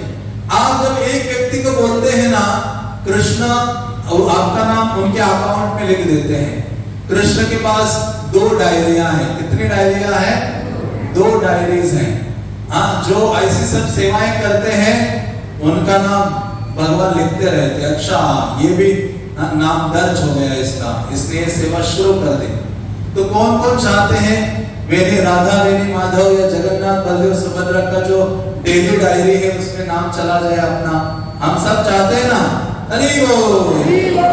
तो उस प्रकार से ये निकले। तो नारद मुनि ने अपनी वीणा निकाली और वो कीर्तन करने लगे। नारद मुनि बाजाए बिना राधिका रमन नामे, राधिका रमन का नाम गान करने लगे। तो जैसे राधिका रमन का नाम गान करने लगे, तो उसी समय कृष्ण खड़े हो गए। कृष्ण खड़े हो गए तो सीधा खड़े नहीं हुए। कृष्ण जैसे उठे ना, तो बिल्कुल ऐसे त्रिभंग ललित रूप में खड़े हो गए। कृष्ण के हाथ ऐसे थे मानो उनको किसी ने ऐसे ये कर दिया, और पांव भी टेढ़े थे। द्वारका में कभी कृष्ण ऐसा खड़ा नहीं रहते हैं, लेकिन द्वारका में आज ऐसा पहली बार हो रहा था। नारद मुनि ने वृंदावन की लीलाओं का गान किया और कृष्ण त्रिभंग ललित रूप में खड़े हो गए। कहने लगे मेरी बांसुरी कहाँ है, क्योंकि जब कृष्ण वृंदावन छोड़कर आ गए थे तो उनकी 2 चीजें निकाली गई थी। एक तो उनकी बांसुरी गोपियों ने क्या कर दी थी, निकाल दी थी, और उनका मोर मुकुट वो भी रख दिया था। इसलिए कृष्ण यहाँ द्वारका में तो राजवेश में रहते हैं, बड़े बड़े सोने के मुकुट धारण करते हैं, लेकिन ऐसा दर्शन किसी ब्रजवासी को अच्छा नहीं लगता। द्वारका वासी को देखना वृंदावन वासियों को प्रसन्न नहीं है। वो तो बांसुरी वाले श्याम सुंदर कृष्ण को देखना चाहते हैं जो वेणु का वादन करते हैं। तो ऐसे जब कृष्ण अरे बांसुरी गायब है, तो पता चला कि बांसुरी कहाँ है, वृंदावन में है। तो कृष्ण को उठाकर बिठा दिया रथ के ऊपर और कृष्ण निकल पड़े। जैसे कृष्ण का रथ आगे जा रहा था, उनसे पहले कौन पहुंच गए होंगे, कौन पहुंच गए, बलराम और सुभद्रा मैया। जैसे बलराम और सुभद्रा मैया पहुंचे और उनके पीछे जगन्नाथ आ रहे थे।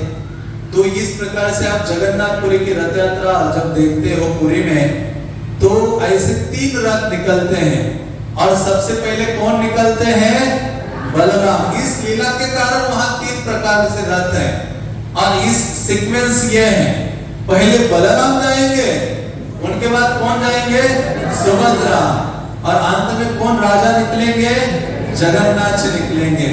और वहां रथ यात्रा में भी वो सुंदराचल से, नीलाचल से सुंदराचल जा रहे हैं। नीलाचल जो वहां बड़ा मंदिर है, शिव मंदिर, उसको द्वारका का प्रतिनिधित्व करता है, द्वारका को चिन्हित करता है। तो ऐसे द्वारका से कृष्ण वहां गुंडीचा मंदिर की ओर जाते हैं, जगन्नाथपुरी में सुंदराचल जाते हैं। तो यहाँ भी वैसे ही है कि भगवान अभी द्वारका से वृंदावन की ओर जा रहे हैं। तो भगवान जब बलराम और सुभद्रा गए आगे, तो जैसे गए तो वृंदावन वासी सारे देखने लगे, और सुभद्रा और बलराम ने जब वृंदावन के भक्तों को देखा, वृंदावन के भक्तों का प्रेम उमड़ आया बलराम और सुभद्रा को देखकर। तो उनको देखकर इनके हृदय में भी इतना प्रेम उमड़ आया कि बलराम की आंखें क्या हो गई, बड़े होने लगी। जैसे हम कोई ऐसी चीज देखते ना, आश्चर्य करके ऐसा बड़ी आंखें करके देखते हैं, हाँ, तो वैसे ही बलराम ने इतना प्रेम देखा कृष्ण के लिए ब्रजवासियों का कि बलराम की आंखें बड़ी हो गई उस रथ के ऊपर, उनके हाथ अंदर जाने लगे, उनके चरण अंदर जाने लगे। सुभद्रा का भी हाल वैसे ही हो गया। और जब तो ये रूप उन्होंने वहां प्रकट किया, और जब जगन्नाथ जी या कृष्ण आ गए पीछे रथ के ऊपर, तो वहां राधा रानी मूर्छित होकर, चेतना शून्य होकर मानो पड़ी थी, निधिवन में पड़ी हुई थी। और ललिता, विशाखा, अन्य सारे गोपिका सखियां उनके निकट थी। सारा जो पुष्प हैं, वो सारे नीचे डाले थे उसके ऊपर। कृष्ण के प्रति विरह ताप से शरीर राधा रानी का जल रहा था, मानो कृष्ण के बिना अपने प्राण अभी वो त्यागने वाली है। तो वो ये जब हो रहा था वृंदावन में, निधिवन में, उसी समय रथ पर कौन आ रहे थे, यहाँ से कृष्ण आ रहे थे। और कृष्ण जैसे ब्रज में प्रवेश किया तो मधुरतम हवा जोर से आई, और कृष्ण के शरीर का स्पर्श करते वो जो हवा है जाती है और राधा रानी के शरीर का स्पर्श करती है। और राधा रानी जैसे सांस लेती है तो वो समझ जाती है कि कौन आ गए हैं नजदीक, कृष्ण आ गए हैं। तो कृष्ण अपने रथ से उतरते हैं और चलने लगते हैं। जहाँ राधा रानी वहां लेटी हुई थी अपने सारे सखियों के समेत, कृष्ण के बिना मानो अपना प्राण त्याग कर देगी। कृष्ण नजदीक गए और कृष्ण ने ऐसा अपना दृष्टिपात डाला, राधा रानी ने कृष्ण को देखा, तो उसी समय राधा रानी के सारा जो अंगताप आदि है खत्म हो जाता है। और कृष्ण राधा रानी को देखकर कृष्ण की आंखें बड़ी बड़ी हो जाती हैं, कृष्ण के हाथ अंदर चले जाते हैं, कृष्ण के पांव अंदर चले जाते हैं। और कृष्ण कौन सा रूप वहां प्रकट करते हैं, जगन्नाथ जी का। जगन्नाथ स्वामी के, बलदेव राम के, सुभद्रा मैया के, जगन्नाथपुरी धाम के। तो इस प्रकार से भगवान अपना जो ये विशेष विशेष जो रूप है वो कहाँ प्रकट करते हैं, जगन्नाथ वृंदावन में प्रकट करते हैं। तो आपने सुना, कल हमने चर्चा की थी कि इंद्रद्युम्न के लिए भगवान जगन्नाथपुरी नीलाचल में दारू ब्रह्म रूप में प्रकट हुए थे। दारू शब्द का अर्थ दारू वाला दारू नहीं पीने वाला, हमें तो वही दारू पता है। दारू का अर्थ होता है लकड़ी, इसलिए दारू ब्रह्म बोला गया है भगवान को, क्योंकि भगवान के विग्रह कैसे है, लकड़ी से बने हुए हैं। भगवान उस रूप में प्रकट हो गए हैं। तो सबका उद्धार करने के लिए आए हैं। इसलिए जगन्नाथ को कहा जाता है पतित पावन जगन्नाथ। तो आज भी आप जगन्नाथपुरी जाते हो, जगन्नाथ मंदिर में, तो जिन लोगों को अंदर जाना अलाउड नहीं है, वहां बोर्ड लगा हुआ है केवल हिंदुओं को प्रवेश है, बाकी लोगों को जाने नहीं देते हैं। इवन इंदिरा गांधी को भी जाने नहीं दिया था, ऐसे बड़े बड़े लोगों को। तो वहां तो ऐसे लोगों का कैसे उद्धार होगा। कई विदेशी लोग हैं, जैसे मैंने कल कहा था, श्रील प्रभुपाद जगन्नाथपुरी में थे, तो वहां के सेवकों ने कहा हो जगन्नाथ का दर्शन करने। प्रभुपाद ने कहा मेरे अमेरिकन भक्त भी जाएंगे मेरे साथ, तो उनको प्रवेश नहीं दिया। तो प्रभुपाद भी जगन्नाथ मंदिर में प्रवेश नहीं किए। तो भगवान क्या करते हैं, ऐसे सभी का उद्धार और दर्शन देने के लिए साल में एक बार अपने देवालय या मंदिर को छोड़कर, मूल वेदी को, रत्ना सिंहासन को छोड़कर बाहर आ जाते हैं। तहार सम्मति लिया भक्त सुख देते, रथे चढ़ी बाहर आयला। कहते हैं कृष्णदास कविराज कि लक्ष्मी का परमिशन लेकर भगवान बाहर आते हैं, रथ पर चढ़ते हैं और सभी को अपना दर्शन देते हैं।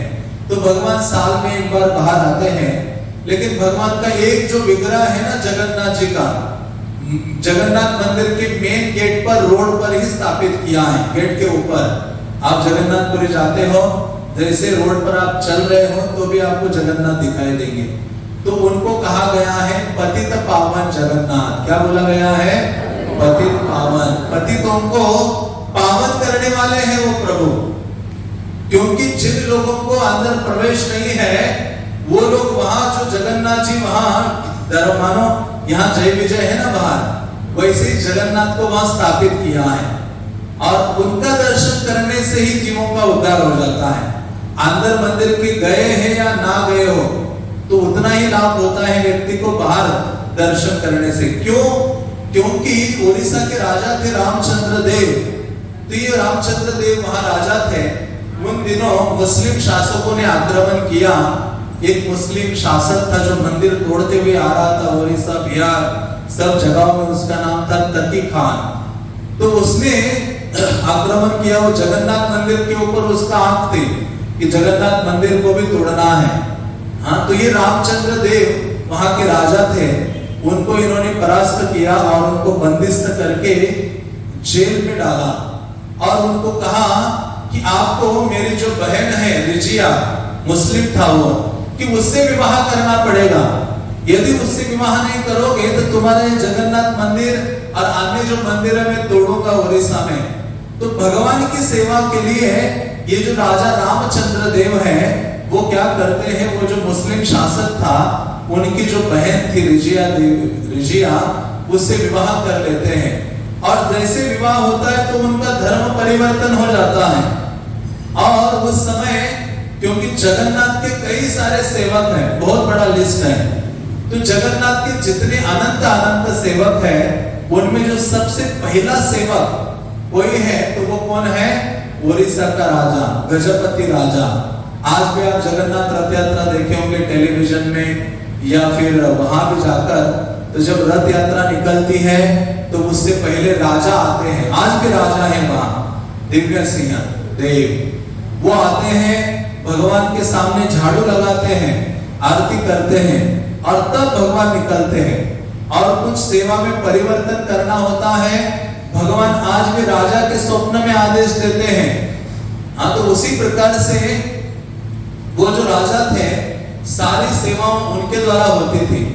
तो जब ऐसे हुआ तो सारे पुजारियों ने, सेवकों ने राजा का मंदिर में आना, दर्शन करना बंद कर दिया। रथ यात्रा में उनसे झाड़ू लगवाना बंद कर दिया। और हर एकादशी में ऊपर मंदिर के ऊपर बड़ा दीप जलाया जाता है, आज भी जलाते हैं, और राजा के लिए प्रार्थना करते हैं। वो प्रार्थना भी बंद कर दी।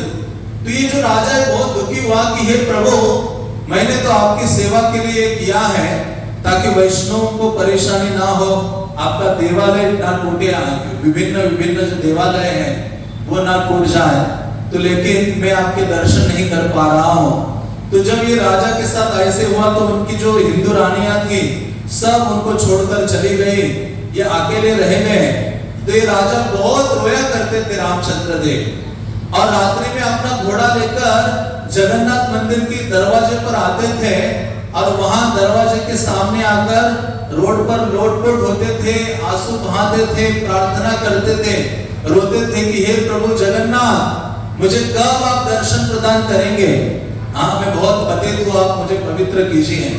तो भगवान जगन्नाथ उनकी व्याकुलता और प्रार्थना देखी नहीं गई। तो उस एक रात्रि में क्या होते हैं, भगवान जगन्नाथ को रात्रि में शयन कराया जाता है। भगवान जब सोते हैं तो उनको एक वेश पहनाया जाता है, बड़ा श्रृंगार वेश। जैसे आप शादी में कपड़े पहन के जाते हो तो वो कपड़े आकर उतारते हो ना, फिर सोने के कपड़े पहनते हो जब सोना होता है व्यक्ति को। तो उसी प्रकार से प्रति रात्रि में भगवान को एक वेश पहनाया जाता है जिसको कहते हैं बड़ा श्रृंगार वेश। जो वेश भगवान वृंदावन में पहनते हैं, जो केवल पुष्पों से, तुलसी से और चंदन से बना होता है, चंदन मिश्रित होता है। रात्रि में भगवान सोते हैं, उसको धारण करते हैं कई सारे पुष्प, तुलसी, और तब उनको नींद आती है। वृंदावन का स्मरण करते करते जगन्नाथ सोते हैं, उनको नींद नहीं आती है। तो जब भगवान को सुलाया गया, मंदिर बंद कर दिया गया, यहाँ भी मंदिर बंद हो रहा है, श्री श्री राधा रानी माधव के। तो जब वहां मंदिर बंद किया पुजारियों ने, वो चले गए, तो भगवान बाहर आ गए मध्य रात्रि में, पूरे अपने वेदी से उतर कर आ गए। सुभद्रा और बलराम को बोला तुम उधर ही बैठो, मैं जाके आता हूँ, मेरा भक्त रो रहा है गेट पर मेरे लिए, वो बाहर आ जाते हैं और भगवान के सामने राजा रामचंद्र देव के सामने क्या करते हैं? दर्शन देते हैं, खड़े हो जाते हैं। रामचंद्र देव उनका दर्शन करता है और भगवान फिर से अंदर जाते हैं। तो ऐसा जब पुजारी लोग सुबह आए मंगल आरती करने, देखा पूरा मेन गेट से भगवान का जो मंदिर अंदर गर्भगृह है जगन्नाथपुरी में बहुत दूर है, आपको 5 मिनट तो चल के जाना होता है। तो देखो वहां से तुलसी पुष्प पड़े हुए हैं भगवान के वेदी तक। सोचा अरे ऐसा कैसे है? तो प्रतिदिन राजा आता था, रोता था, व्याकुल होता था। भगवान प्रतिदिन अपना वेदी छोड़कर बाहर गेट पर आते थे और दर्शन देते थे। तो फिर एक दिन आप पुजारियों ने ये सब देखा, भगवान से निवेदन किया कि ये क्या है? भगवान ने स्वप्न आदेश दिया कि मेरा जो भक्त है राजा रामचंद्र देव, आप उनको दर्शन दिए बिना मैं नहीं रह सकता। इसलिए क्या करो, मेरी जो प्रतिमूर्ति है उसको दरवाजे पर स्थापित करो, ताकि राजा रामचंद्र देव को भी हमेशा के लिए मेरा दर्शन प्राप्त होना चाहिए। उतना ही नहीं, बाकी अन्य जो लोग सभी के लिए मैं वहां से दर्शन अपना दे दूंगा। तो इसलिए जगन्नाथ को जो बाहर स्थापित किया है तो उनको पतित पावन जगन्नाथ कहते हैं। क्या कहते हैं? पतित पावन जगन्नाथ। पतित पावन जगन्नाथ के तो ऐसे भगवान जगन्नाथ हैं जो पतितों का पावन करने वाले हैं और ऐसे अद्भुत अद्भुत उनकी लीला कथा है। तो अभी समय हो गया है, कल हम और भगवान की जो विशेष विशेष लीलाएं हैं बहुत सारे अपने भक्तों के संग में और उनके मंदिर से संबंधित कुछ घटनाएं और उनकी चर्चा करेंगे और जगन्नाथ रथ यात्रा के बारे में भी थोड़ा सा हम सुनेंगे। हरे कृष्णा कृष्णा कृष्णा कृष्णा हरे हरे, हरे